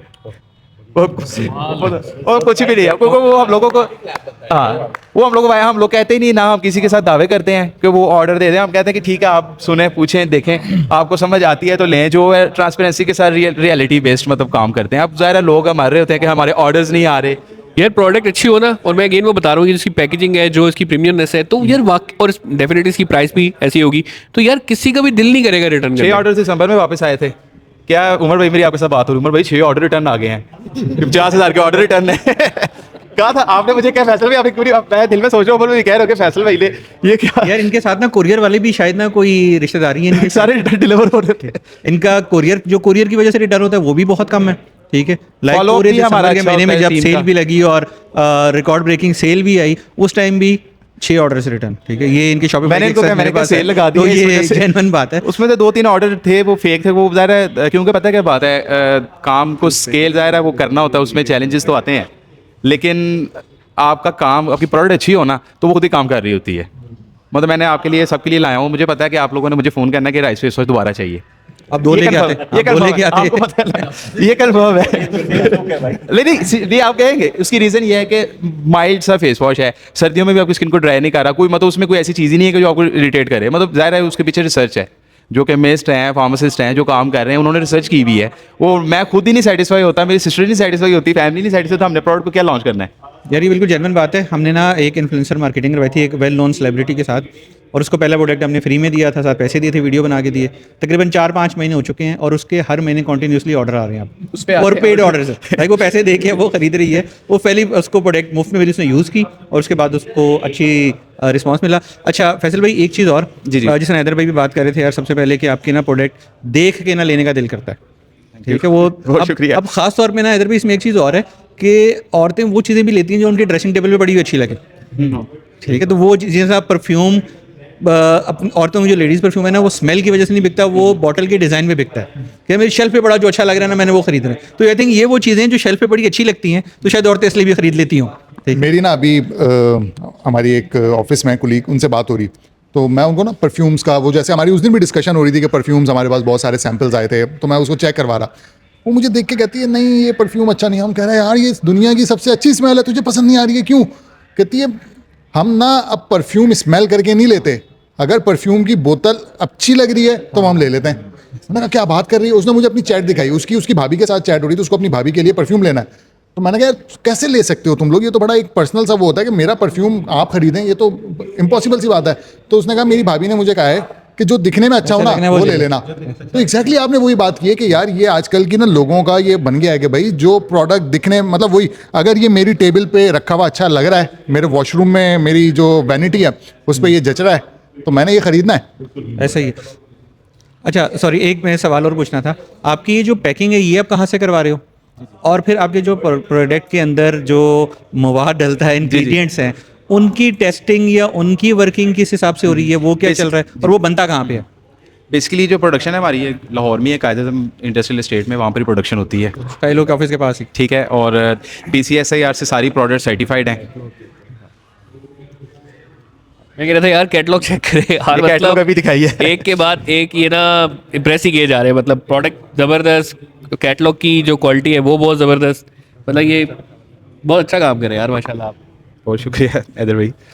एक ना मेरे ख्याल है हमें एपिसोड रखना चाहिए कि how to make a bread, और उस ब्रेड के एलिमेंट्स जो है ना बनाने में कितने इंपॉर्टेंट है वो ये सब चीज़ें। देखिए कैटलॉग, इन्होंने कैटलॉग की ऐसी बनाई है, कहीं पे पड़ी भी होगी ना तो वो अच्छी लगेगी। वो ना सिर्फ अच्छी लगेगी बल्कि देख के लोग यही कहेंगे हाँ यार ये प्रोडक्ट जो है ना ये है कोई, ये बिल्कुल अच्छा, इसमें टेस्टिमोनियल्स भी बिल्कुल उमर भाई वाली बात की, जिस तरह उन्होंने कहना कि आपकी प्रोडक्ट कस्टमर को डिलीवर हो तो कस्टमर को एक मैसेज चला जाना चाहिए। तो इस कैटलॉग का बेसिकली पर्पस ही है, क्योंकि जब ये आपके घर में या ये पड़ा होगा तो उसको पता होगा कि यार एक ब्रांड से चीज़ दिया, जाहिर सी बात है फैमिली मेंबर्स और बाकी लोग भी विजिट करते हैं तो उनको भी एक अच्छा जस्ट और एक आइडिया मिलेगा कि यार ये प्रोडक्ट है, कहाँ से आई, किस तरह से आई। और फिर वही बात की जी टेबल पे पड़ी हुई है, वैनिटी पे भी पड़ी हुई अच्छी लगनी चाहिए। तो ये बड़ा ज़बरदस्त एक है कि कस्टमर को रिटेन करने का तरीका, कस्टमर को कहीं और मूव नहीं होने देना, एक अपना अच्छा ब्रांड इंप्रेशन छोड़ना।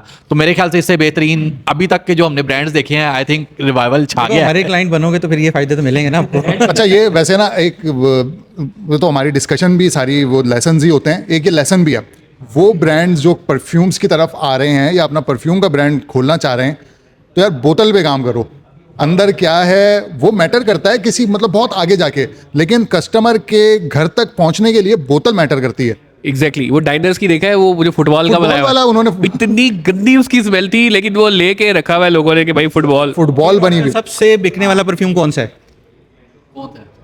वसीम वसीम अकरम की बॉल 501, ठीक है। जैसे उसने 501 विकेट ली थी ना तो उसको उन्होंने वो दिया था, सबसे ज्यादा बिकने वाला वो है, ठीक है, उसकी बोतल की वजह से। तो सर ये एक लेसन आज बड़ा जबरदस्त सबसे महंगा कौन सा है? वो जो बमसी वाला नहीं उसने वो बनाया हुआ था तुर्गत वाला, वो इर्तुगुल का, वो दो भाई 18,000 रुपये का परफ्यूम है वो। क्योंकि वो ना वो बना हुआ है कुल्हाड़ी की तरह का बना हुआ है। सेकंड हाईएस्ट कौन सा है? वो है 11,500 रुपये का, वो बना हुआ है घोड़ा। वो देखते भाई डब्बी नजर आती है कि भाई क्या चीज़ है। तो आपने सिर्फ अपनी जो बोतल है वो ऐसी बनानी है कि भाई यूज़र का ना पहली नज़र में उसको ख़रीदने का दिल करे।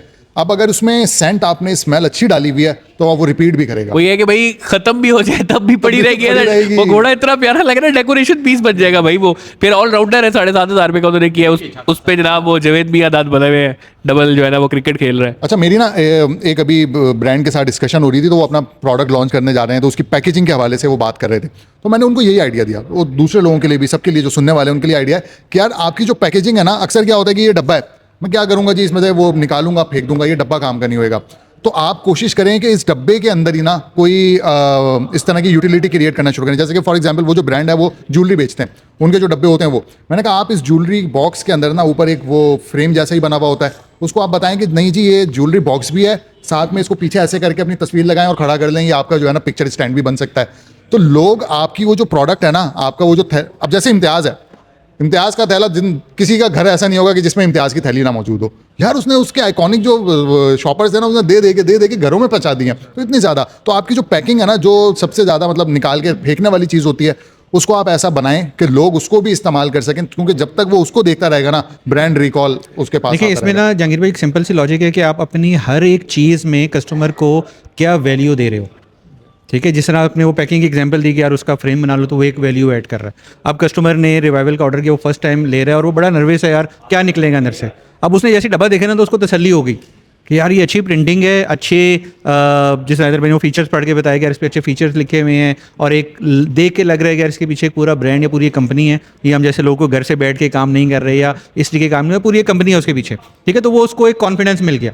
अब उसकी प्रोडक्ट अच्छी होगी तो कस्टमर दोबारा ऑर्डर करेगा, प्रोडक्ट अच्छी नहीं होगी तो वो दोबारा ऑर्डर नहीं करेगा, बट एक उसके दिमाग में एक चीज़ याद रह जाएगी, एक आपने मैंने कहीं उसको एक रिकॉर्ड कर दिया। तगड़ी चीज़ मंगवाई थी, मतलब वो बिल्कुल आपकी बात सही है कि जैसी वो पैकेजिंग खोल के सामने नजर आएगी ना, तो वो एक हेलो इफेक्ट होता है, एक हॉर्न इफेक्ट होता है।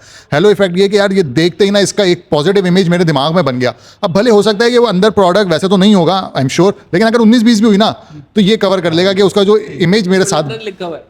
अच्छा, एक चीज़ और बस लास्ट मेरी तरफ से, रिवाइवल के एड्स हमें शायद महीने में 2 हफ्ते बंद करने पड़ते हैं। क्यों? क्योंकि स्टॉक आउट हो जाता है पीछे से। ठीक है, पीछे से चीज़ें ख़त्म हो जाती हैं। रिटर्निंग कस्टमर बहुत ज़्यादा है। ठीक है, रिटर्निंग कस्टमर बहुत ज़्यादा है, कस्टमर्स का फ्लो बहुत ज़्यादा होता है। ठीक है, तो वो पीछे से चीज़ों को आपको बैलेंस आउट लेके चलना है, क्योंकि रिटेल का नेटवर्क बहुत बड़ा एक्सपेंड हो गया है। ठीक है, तो फिर आपकी चीज़ें उस हिसाब से चल रही हैं, तो कस्टमर का जो ट्रस्ट है वो आपकी पैकिंग से लेके आपकी कैटलॉग से लेके आपकी प्रोडक्ट की क्वालिटी तक, तो वो हर जगह रिवाइवल आई थिंक वो उस चीज़ को फुलफिल कर रहा है। उमर भाई हमारे लिए काम नहीं किया, बाकी सबके लिए आपने काम किया। पैसों के लिए आप रुके हुए ज्यादती है यार। हैदर भाई देख ले अब आप। भाई मैं तो ये कहूँगा कि हम ना अभी पिछले दिनों ना सैगल मोटर्स की उसमें भी कह रहे थे, और हम खुद भी सोच रहे थे परफ्यूम का ब्रांड स्टार्ट करें। मेरा ख्याल है परफ्यूम की मार्केट जो है ना अब थोड़ी सैचुरेटेड हो गई है, हर बंदे ने स्टार्ट किया, समझ नहीं आ रही, और वही 4-5 एवेंटस क्रीड हो गया, शनाइल हो गया, और वो 1-2 जो है ना ऑर्नामेंटस लेदर वगैरह, उसी को छाप रहे हैं। अच्छा, आजकल एक और भी बड़ी 2 नंबरी निकली हुई, शाहरुख खान का फेवरेट परफ्यूम। शाहरुख खान, वो जहांगीर बता रहा था 4 डिफरेंट मंगवाए हैं, चारों की डिफरेंट खुशबू है। अब किसी बंदे को पता ही नहीं है शाहरुख खान। यार हैदर भाई मसला ये है ना, कोई शाहरुख खान से मिला ही नहीं है यार किसी ने smell अच्छा किया। मिले नहीं है, इतना जरूर पता होगा कि यार ये खुशबू उसको पसंद नहीं होगी, तो वो बस उसके नाम पे एक तो बिल्कुल आफ्टर शेव की तरह उसकी खुशबू है यार, वो शाहरुख खान लगा के क्या करेगा। तो खैर ये मार्केट ना बड़ी सैचुरेटेड हो गई है, लेकिन यार ये कैटेगरी जो है ना, ये भाई कमाल है। ये अब चैलेंजिंग है, लेकिन अब आप रिवाइवल वालों को खतरे में डाल रहे हैं। नहीं देखो मैं खतरे में नहीं डाल रहा, मैं कह रहा हूँ रिवाइवल वाले से राब्ता करो, आप अपना ब्रांड बनाओ। ठीक है, वो जिस चैलेंजेस से, जिस रिसर्च से, जिस चीज़ों को लेके आगे आए हैं, आप उसे एक स्टेप आगे जाओ, बजाय इसके कि खुद रिसर्च में लग जाओ। भाई जिसने की हुई है दोबारा से व्हील इन्वेंट करने की जरूरत नहीं है। ठीक है, तो जिसने की हुई आप उससे फ़ायदा उठाओ। अच्छा, इसी में ना फैसल भाई मेरा एक आपसे सवाल है कि अभी जनवरी 2026 में अगर कोई रिवाइवल जैसा ब्रांड या ऐसी प्रोडक्ट लेके आना चाहता है, ठीक है, तो आपकी तरफ से एज अ ब्रांड ओनर उसको क्या सजेशन दोगे, क्या चैलेंजेस आएंगे? क्योंकि आपने जो चैलेंजेस फेस किए वो 6 साल 7 साल पुराने थे। ठीक है, आज के दौर के चैलेंजेस डिफरेंट है, तो उसको क्या चैलेंजेस होंगे, क्या मसले मसाइल होंगे, और किन चीज़ों को उसको मद्देनजर रखना है, रिसर्च किन चीज़ों पर करनी है, फिर अपने ब्रांड लॉन्चिंग पे आए? सबसे पहले तो ये है कि जो आपका वेंडर है ना, इस चीज़ के ऊपर फोकस करें कि आप सोर्सिंग कहाँ से कर रहे हैं, क्योंकि बेसिकली आजकल घर में भी लोग चीज़ें बना के बेच रहे होते हैं, तो ये एक सबसे बड़ा चैलेंज है कि आपने पहले ये देखना है कि आपकी प्रोडक्ट की सोर्सिंग जो है पीछे ऑथेंटिक लोग हैं कि नहीं है। ज़ाहिर है वो हर एक कंपनी के ऑर्गेनाइजेशन की एक प्राइवेसी होती है कि वो मैन्युफैक्चर, ज़ाहिर है कोई हमारे साथ बल्क में डील करता है तो हम उनको दिखा भी देंगे कि भाईजान ये प्रोडक्ट बन रही है, लेकिन आप एक एक कस्टमर को तो नहीं आप दिखा सकते, पॉसिबल भी नहीं है। तो सबसे पहली चीज़ तो ये है। और सेकेंड थिंग ये है कि आप कोशिश करें कि रिजल्ट ओरिएंटेड प्रोडक्ट्स पे काम करें, ना कि चीप प्रोडक्ट्स पे आएँ। चीप से मुराद सस्ती, क्योंकि आपको एक मॉइस्चराइज़र डिफरेंट प्राइसिंग पे मिल रहा है मार्केट में। एक प्रोडक्ट आपको किसी प्राइस में कॉस्ट कर रही है, आप मतलब उस पर जाते जाएँ तो आपको डिफरेंट प्राइसिंग आ रही होती है। देखने में सब सेम होते हैं, लेकिन कंज्यूमर पॉइंट ऑफ व्यू से, क्योंकि जो कस्टमर है ना कभी कभी शो डालता है नेगेटिव रिव्यू देके, और कभी कभी वो इग्नोर कर देता है, स्विच कर जाता है कि ठीक है ये प्रोडक्ट अच्छी नहीं है। तो पर्सनली मतलब मेरा ये एक्सपीरियंस है कि हम लोगों ने स्टार्ट में जब काम किया था, सैम्पल्स ऐसे ऐसे सीरम्स भी मुझे फैक्ट्री से आते थे, जो मैं देखता था, फैक्ट्री को देखता था और प्रोडक्ट को देखता था, परेशान हो जाता था कि ये कहानी क्या सुना रहे हो, प्रोडक्ट क्या है। मतलब लिटरली मैंने वो सारा वो किचन में वेस्ट किया है। मेरा पर्सनली दिल ही नहीं था मुतमईन हो रहा, हमारे घर में वो चीज़ें मतलब यूज़ ही नहीं थी सीरम्स की, उनकी क्वालिटी और सारी चीज़ें। तो वो मकसद ये है कि आप पहले देखें कि जिनसे आप बनवा रहे हैं ये चीज़, और दूसरी रिजल्ट ओरिएंटेड प्रोडक्ट्स। और हमारी तो SKUs काफ़ी ज़्यादा है ना, मतलब हमने उसको मतलब वो एक क्या कहते हैं डाइवर्सिफाई इस तरीके से, वो एक होती है वर्टिकल एक हॉरिजॉन्टल, तो यानी कि वर्टिकल में आ गई, मतलब माइंड में नहीं है वर्टिकल या हॉरिजॉन्टल, तो उसको हमने डाइवर्सिफाई इस तरह की बजाय इस तरह से डाइवर्सिफाई किया हॉरिजॉन्टल। हाँ बिल्कुल इस तरह से हमने, तो इस तरीके से हमने डाइवर्सिफाई की है।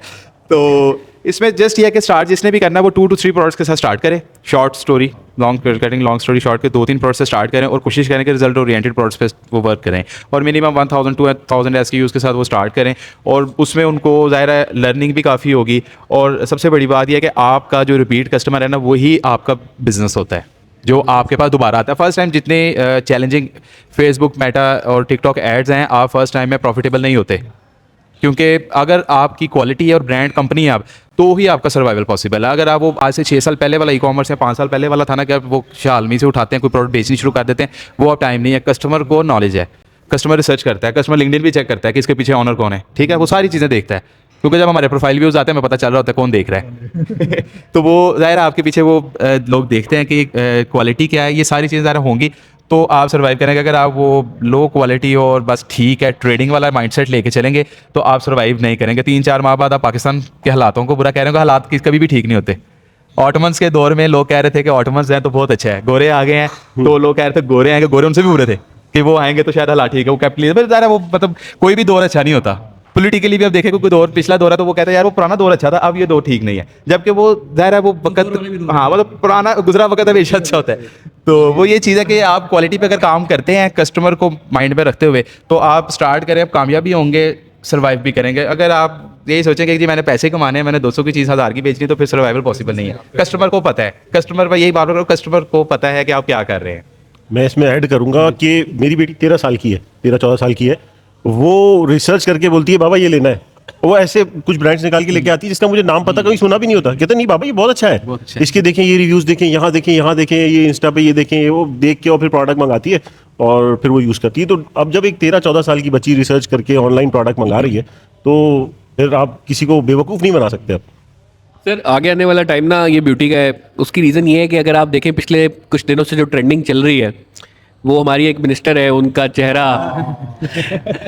ठीक है, समझ तो गए होंगे, अब नाम लेना तो ज़रूरी नहीं है। ट्रेंडिंग चल रहा है माशाल्लाह, जो उन्होंने अपना रिवाइवल असल जो उन्होंने किया ना जो रिवाइवल असल, आपसे तो प्रोडक्ट ऑर्डर नहीं किया था वो पूरा चेहरा चेंज हो गया, वेट लॉस हो गया। अगर वो डाइट भाई उमर भाई दुनिया में कोई ऐसी ट्रिब्यूट होता ना मशहूर अभी तक पैदा नहीं हुई जो आपकी स्किन भी जो है ना खींचते। मैं वेट कर रहा हूँ डॉक्टर इफनान की वीडियो का, उनके ऊपर कोई तबसरा, तो वहाँ से पता चलेगा डॉक्टर साहब। वो नहीं बनाएंगे, वो नहीं बनाएंगे कभी भी, नहीं नहीं नहीं, उन्होंने अवार्ड भी लेने होते हैं। पैकेजिंग के ऊपर ना मैं एक अपनी तरफ से एक इनपुट देना चाहूँगा। जी जी, आयोस के नाम से आपने शायद ब्रांड का नाम सुना हो, आयोस AESOP आयोस। ये ना $3.7 बिलियन का ब्यूटी ब्रांड सेल हुआ था। आई थिंक लॉरियल ने कोई कंपनी उसने एक्वायर किया था। मैं उस बेसिकली ज़रा हमने खाली यही तो नहीं कि फॉर्मुलेशन ही पढ़नी है, हमने कस्टमर की सेंसेस को भी तो टच करना है ना कि वो प्रोडक्ट हमारी यूज़ कर रहा है। अभी हमारी परफेक्शन उस लेवल पे नहीं आई, तो कस्टमर ज़रा कुछ लेंगे तो कहेंगे जी पैकिंग ऐसी है, तो वैसे यार हम अभी परफेक्ट नहीं है, परफेक्ट कोई भी नहीं होता।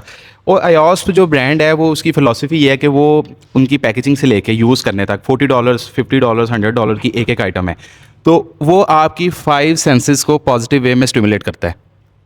यानी आपने उनकी प्रोडक्ट को अनबॉक्सिंग किया है तो आपकी उसकी जो टच देखना, फिर जो आपने यूज़ करना है, आपके यूज़ मतलब आपकी 5 सेंसेस को, यानी कि ब्रांड की पैकेजिंग टेक्सचर, यानी ये सारी चीज़ें पॉजिटिव वे में आपको माइंड में रखते हुए डेवलपमेंट करनी चाहिए। तो खाली ये नहीं कि मुझे ये कलर पसंद है तो मैंने ये कलर रख लिया, नहीं, उसके पीछे पूरी स्टडी होनी चाहिए। एज अ ब्रांड ऑनर मेरी जिम्मेदारी है कि मैंने पढ़ना है। मुझे जो मेरा केमिस्ट कहानी सुना रहा है उसको मैं मेरे अपनी सिस्टर के साथ डिस्कस करूँ, देन खुद भी रिसर्च करूँ और कोशिश करूँ कि 3-4 लोगों से पूछूँ कि क्या ये एक्टिव जो बात कर रहे हैं ये काम करते हैं, कहीं ये मेडिसिन में तो नहीं जा रही है, मेडिसिन तो नहीं बन रही, क्योंकि ज़रा हम तो ब्यूटी प्रोडक्ट्स पे काम कर रहे हैं, मेडिसिन तो नहीं सेल करें ना। हम ये कहते हैं कि जी आप रातों रात लगाएंगे और रातों रात गोरे हो जाएंगे या रातों रात आपकी एक्नी खत्म हो जाएगी। हम तो कहते हैं ये लाइफस्टाइल आपने यूज़ करना है, स्लो एंड स्टडी। कुछ लोगों को जल्दी भी रिजल्ट्स मिलते हैं, ज़ाहिर है जिसकी स्किन अच्छी है उसको जल्दी मिलना, कुछ ने अपने आपको डैमेज किया हुआ है उनको रिपेयर होने पे टाइम लगता है। तो ये बेसिक ज़ाहिर है वो रिकॉर्ड पे है लोगों को, ज़ाहिर लर्निंग में या हम खुद मेरी लर्निंग का ज़रा मैं शेयर कर रहा हूँ सबके साथ। अच्छा फैसल भाई, मेरा बस आपसे एक लास्ट क्वेश्चन है, फिर हम थोड़ा सा वाइंड अप करते हैं। वो ये है कि ये मैं देख रहा था इसमें भी काफ़ी सेलिब्रिटी और इन्फ्लुएंसर्स को आपने यूज़ किया हुआ है, तो इसमें बताएं कि कैसा इम्पैक्ट रहता है इन्फ्लुएंसर्स को यूज़ करने से, क्योंकि ये जो प्रोडक्ट है मैंने देखा, और जेन जीज भी और वो जिस तरह भी बता रहे हैं उनकी बेटी भी है, वो डेफिनेटली कोई ना कोई वीडियो किसी इन्फ्लुएंसर की वो अप्लाई करते हुए देखते हैं, तो उसके बाद वो कहते हैं कि हाँ यार ये प्रोडक्ट अच्छी है, और वो जो फर्स्ट टाइम यूज़ करना है ना, क्योंकि वो इन्फ्लुएंसर में एतबार करते हैं, वो फिर ऑनलाइन, क्योंकि देखें अब हमने तो ये प्रोडक्ट देखी, इसको फील किया, इसकी क्वालिटी भी समझ आ रही है, लेकिन ऑनलाइन तो हम ये फील नहीं करवा सकते एक हद तक। तो इन्फ्लुएंसर का कितना रोल है ऐसी प्रोडक्ट्स के लिए, और क्या उसका इम्पैक्ट आता है, क्या उसका कोई फ़ायदा है, नहीं है, अगर है तो कौन से इन्फ्लुएंसर्स हैं, Tier 1, Tier 2, Tier 3, इसके बारे में थोड़ा सा बताइए। इसमें जो यूजुअली मतलब सब इन्फ्लुएंसर्स अच्छे ही होते हैं, हम किसी को बुरा नहीं कहते, मतलब उसमें समटाइम्स ये कि कस्टमर को बहुत ज़्यादा ना नॉलेज है, वो ये चीज़ जज कर रहा होता है कि ये इन्फ्लुएंसर हैं तो ये बार बार वीडियोस एक ही प्रोडक्ट के बारे में बनाती जा रही हैं, कॉस्मेटिक्स की हैं, मतलब रियल इन्फ्लुएंसर्स जिनकी बेशक फॉलोइंग 200,000 की है, लेकिन उनका कंटेंट जो है एक्चुअल है। मतलब मैं स्नैपचैट पे 1-2 इन्फ्लुएंसर्स हैं उनको देखता हूँ, तो उनका जो कंटेंट है ना, जो ऑडियंस को एजुकेट कर रहा है, फॉर एग्जांपल कि वो डाइट अपनी रियल में दिखा रही हैं या दिखा रहा है बंदा कि मैं ये खाता हूँ, मेरे मसल्स इससे मैं गेन कर रहा हूँ, मैं प्रोटीन्स नहीं ले रहा, कोई भी चीज़ है, तो लोग उसकी बात को ज़्यादा ट्रस्ट करते हैं इंस्टेड के जो रोज़ नई प्रोडक्ट की वीडियोस बना रहे हैं। ये रियलिटी है। और अभी पर्सनली मैंने ना 2-3 दिन पहले हमारी एक प्रोडक्ट है ये ग्लास स्किन, इस पर हमने ना एक्सपेरिमेंट किया कि ये टिकटॉक पे ना वो कुछ इन्फ्लुएंसर्स के मैसेजेस आए हुए थे, तो वो कोलैबोरेट उनके साथ हमने किया, उन्होंने कहा हम आपकी प्रोडक्ट यूज़ करना चाहते हैं, तो हमने उनको PR भिजवा दिया। 3-4 ऑर्डर्स आए हैं फ़ौरन। माइक्रो इन्फ्लुएंसर है, 7-8 हज़ार उनके टोटल फॉलोइंग है, शायद यहाँ 10,000 की फॉलोइंग होगी। तो ये रिसेंट एक्सपीरियंस है कि माइक्रो इन्फ्लुएंसर्स जिनकी ऑडियंस रियल है, जो उनको लॉयल होकर देखती है, कनेक्ट होती है, बिल्कुल ना कि वो कि जो बस लाइफस्टाइल दिखा रहे हैं और पैसे लेके वीडियो बनाते हैं। कस्टमर को अवेयरनेस है, थर्ड वैलिडेशन आ गया कि micro influencers are working better. जी। और मैं अभी ना वो नील पटेल है शायद, उनका मैं पढ़ रहा था, तो वो भी यही कह रहे थे कि माइक्रो इन्फ्लुएंसर जो है ना 2026 में वो ज़्यादा अच्छा परफॉर्म कर रहे हैं, क्योंकि ऑडियंस ज़रा उमर भाई को, अब उमर भाई हमारे लिए इन्फ्लुएंसर हैं, तो उमर भाई ने मैं जो कहना है ना, उमर भाई को सुनने, उमर भाई पीछे अथॉरिटी है, रिस्पॉन्सिबिलिटी है। इन्होंने कहना फैसल भाई इनके साथ काम कर लें, ये बंदे ठीक हैं, आप इनके साथ करें। हमने कहना ठीक है उमर भाई, ओके हो गया, ब्रांड है ना। इसी तरह हैदर भाई हैं, अब वो स्टाइलो के साथ, आप स्टाइलो ग्रुप के साथ, तो अब ज़ाहिर है इस काम के रेलिवेंट अगर कोई बात करेंगे तो मैंने तो कहना हैदर भाई जिस तरह आप कहेंगे ओके, क्योंकि मुझे पता है कि आपने ऑथेंटिक बात करनी, आप अपने फील्ड के एक्सपर्ट हैं। अच्छा, इसके अंदर ना मैं छोटी सी एक चीज़ ऐड करें, फिर इसको हम ख़त्म की तरफ ले जाते हैं। 1.5 घंटा हो गया। अभी हम जब शुरू कर रहे थे तो हम बात कर रहे थे कि यार क्या करना है क्या करना। सारिम भाई को हमने बताया, सारिम भाई 1.5 घंटा ऐसे गुजरेगा पता भी नहीं चलेगा। देख ले। तो जो बड़े इन्फ्लुएंसर्स होते हैं ना, उसकी जो लाइफस्टाइल या वो जो चीज़ें दिखा रहा होता है, आप उससे कनेक्ट नहीं कर रहे होते, आप उसको एडमायर कर रहे होते हैं कि यार ये देखो, ये गाड़ी, ये बंगला, ये चीज़।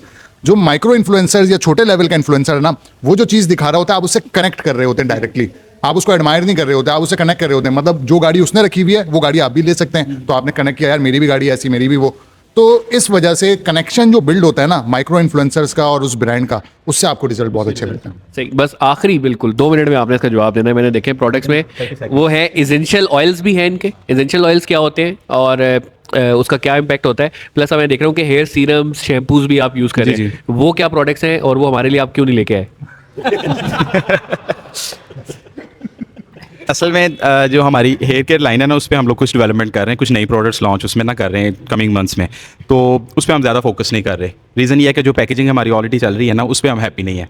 कुछ सिलेक्टेड ऑनलाइन कस्टमर्स हैं, कुछ बात उनको ही हम कह रहे हैं, मतलब फार्मूलाज परफेक्ट हैं, प्रेजेंटेशन जो है ना उससे हम खुद सेटिस्फाई नहीं है, ठीक है, तो उसको भी हम ब्रांडिंग में, मार्केटिंग में, PR में यूज़ भी नहीं कर रहे, ठीक है। और जो एसेंशियल ऑयल्स है बेसिकली ये आपको कह लें कि ये एक्सट्रैक्ट टाइप होते हैं। फॉर एग्जांपल कि आपका इलेक्ट्रोपस है या लेवेंडर है, तो उसके एक्सट्रैक्ट जो है ना वो डिफ्यूज़ करके इनको ना निकाला जाता है। तो ये बेसिक कस्टमर्स ज़्यादा हमारे पास आते हैं ऑनलाइन। वो रोज़मेरी ऑयल है, हमारा सबसे लोएस्ट प्राइस में है पाकिस्तान में, हमारा हर वक्त आउट ऑफ स्टॉक होता है उसकी, मतलब हमारे पास बहुत ज़्यादा डिमांड आती है, क्योंकि अगेन बात वो है कि हम खाली प्रॉफिट्स पे नहीं काम कर रहे, कस्टमर एक्विजिशन पे भी हमारा फोकस होता है कि कस्टमर मैक्सिमम हमारी प्रोडक्ट्स पे आए। तो रोज़मेरी 10 ml की बॉटल है छोटी सी, और लोएस्ट प्राइस बिलो 500 में हम सेल कर रहे हैं। मतलब वो लोग 1500 में भी 1000 में भी सेल करते हैं, लेकिन हम नहीं कर रहे क्योंकि वो हमें है कि हमारा कस्टमर ले, उसको फ़ायदा हो, वो दूसरी प्रोडक्ट्स हमारी खुद ही परचेज़ कर लेगा। तो ये मतलब इस तरह से है। अच्छा फैसल भाई, एक मेरी तरफ से लास्ट सवाल है ना, वो है ये सन स्किन जो स्क्रीन जो होता है, जी, जी। ये सर्दियों में यूज़ होता है, गर्मियों में यूज़ होता ये है? दोनों में यूज़ होता है। अच्छा, दूसरा बहुत सारे मुझे ऐड आते हैं, ये SPF 60 कहीं लिखा है, कहीं 30 है, कहीं 120, ये एक्चुअली होता क्या है ये मैं आपको बता देता हूँ कि SPF बेशक 50 हो या 60 हो या 99 हो 90 हो, दोनों में आप अगर आप एज अ लेमैन भी रिसर्च करें तो आपको भी इसका आंसर मिल जाता है। लेकिन टेक्निकली मैं बता देता हूँ कि SPF 50 में और SPF 90 में जस्ट 2% का 1 पॉइंट समथिंग परसेंटेज का फ़र्क है। मतलब SPF 50 आपको 97 to 98% कवरेज दे रहा है। कंडीशन ये कि वो SPF 50 हो, जस्ट ये नहीं है कि ब्रांडिंग हुई हुई है ये SPF 50 है। तो अगर आप वही SPF 90 पे जाएंगे तो वो 97 से 98 पॉइंट समथिंग तक जाता है। तो इसमें कोई मेजर डिफरेंस नहीं है। ब्रांडिंग मार्केटिंग ज़ाहिर है वो हर कंपनी की हम अपनी होती है। तो हमारा SPF 60 है, वो भी हमने इसको 50 से हट के किया हुआ है, और ये SPF 60 है, इसका माइनर सा परसेंटेज फ़र्क होता है 50 और 60 में। तो बाकी है कि टेंटेड है ये फाउंडेशन के तौर पे भी। अब ज़रा ये इस पे मेरी सिस्टर होती तो वो बेहतर गाइड कर सकती है, लेकिन थोड़ा सा बता देता हूँ कि ये फाउंडेशन के तौर पे भी यूज़ हो जाता है, और बड़ा अच्छा इसका टेक्सचर है। वीडियोस वगैरह हैं, अगर वो नेट पे देखें तो आइडिया मिल जाता है। कैमरे की बैटरी हमें इजाज़त नहीं देती, वरना जब बैठक का मज़ा आना नहीं, स्टार्ट होता है ना तो बैटरी रुक जाती है। और Blink करती है। शुरू में शोर भी आसपास इतना होता है, आप लोगों का तो नहीं होता, हम तो काफ़ी कंट्रोल करते हैं कि जी, डेड जी। माइक्स भी रखे हुए हमने इसी वजह से।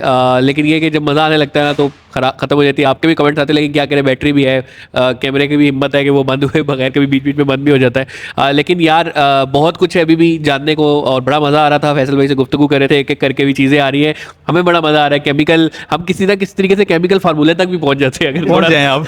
थोड़ी सी इजाज़त मिलती है हमें, तो बड़ा मज़ा आ रहा है यार। और बड़ी खुशी हो रही है, पाकिस्तान का brand, made in Pakistan brand, और ट्रस्ट भी यार इसमें पोटेंशियल है कि ये दुनिया में धूम मचा सकता है। और इंशाल्लाह वो वक्त दूर नहीं है कि हम देखेंगे कि यार ये प्रोडक्ट, इस तरह के और प्रोडक्ट आप लोगों का साथ, ये ई कॉमर्स की कम्युनिटी ये दुनिया में एक दिन राज करेगी। यही हम लोगों का मकसद है। ट्रस्ट भी जितनी फ्रस्ट्रेशन के साथ, कभी कभी मूड ऑफ, कभी एनर्जी डाउन, और इस सब में बैठ के ये एपिसोड रिकॉर्ड करते हैं यार हम, हमारे लिए आपके जो कमेंट्स है ना वो सबसे बड़ी एनर्जी है। तो कमेंट्स करते हुए आपने बिल्कुल भी जो है कंजूसी नहीं दिखानी, क्योंकि अगर वहाँ कंजूसी दिखाएंगे ना, मैं देख रहा हूँ कि माशाल्लाह बहुत सारे ऐसे लोग हैं जो रिपीटेडली कमेंट्स कर रहे हैं। हम आपको देख रहे हैं, हम एक एक उसको देख रहे हैं, चाहे कहीं पे रिप्लाई कर पाते हैं या नहीं कर पाते हैं, दिल से दुआ जरूर निकलती है, या अल्लाह इसके लिए आसानियाँ फरमा।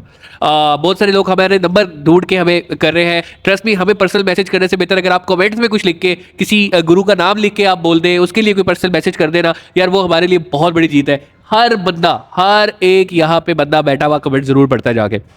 तो कोशिश किया करें, कमेंट्स किया करें, वो हमारी हिम्मत बनती है, वो हमारा हौसला बनता है। और मैं फिर बहुत बहुत शुक्रिया अदा करता हूँ। कराची से सारिब भाई है, गुजरावाला से हमारे असलैद भाई का ना असल में गला ख़राब है, आप लोग कह रहे हो कि यार ये बोले नहीं है, आज बोले नहीं। यकीन माने उसका गला बिल्कुल चौक है, बीच में 3-4 दफ़ा बेचारे खांस चुके हैं। मैं एक वक्त तो मैंने सोचा देता हूँ माइक, नहीं भाई ज़बरदस्ती बुलवाएंगे, लेकिन उसका गला वाकई बहुत ख़राब है। तो फैसल भाई बहुत कुछ सीखा आज अपने बैठक से। आई होप लोग भी इससे फ़ायदा उठाए, और इंशाल्लाह ताला आपको दोबारा बार बार बुलाएंगे। सारिब भाई आपको बार बार बुलाएंगे। सारिब भाई से अगर किसी ने कांटेक्ट करना है तो जो नंबर है, डिटेल है, वो मैं डिस्क्रिप्शन में भी डाल दूंगा। और शिप कर दो, नाम है शिप कर दो .pk। और रिवाइवल का तो आपको पता ही है, नाम लिखे इस ऐसा ब्रांड है Naturals। Revival naturals. और फैसल भाई से भी इंशाल्लाह हम कोशिश करेंगे बैठक के रेफरेंस से कोई आए तो उनको डिस्काउंट भी मिले। इस बैठक से इतना ही, अस्सलाम वालेकुम।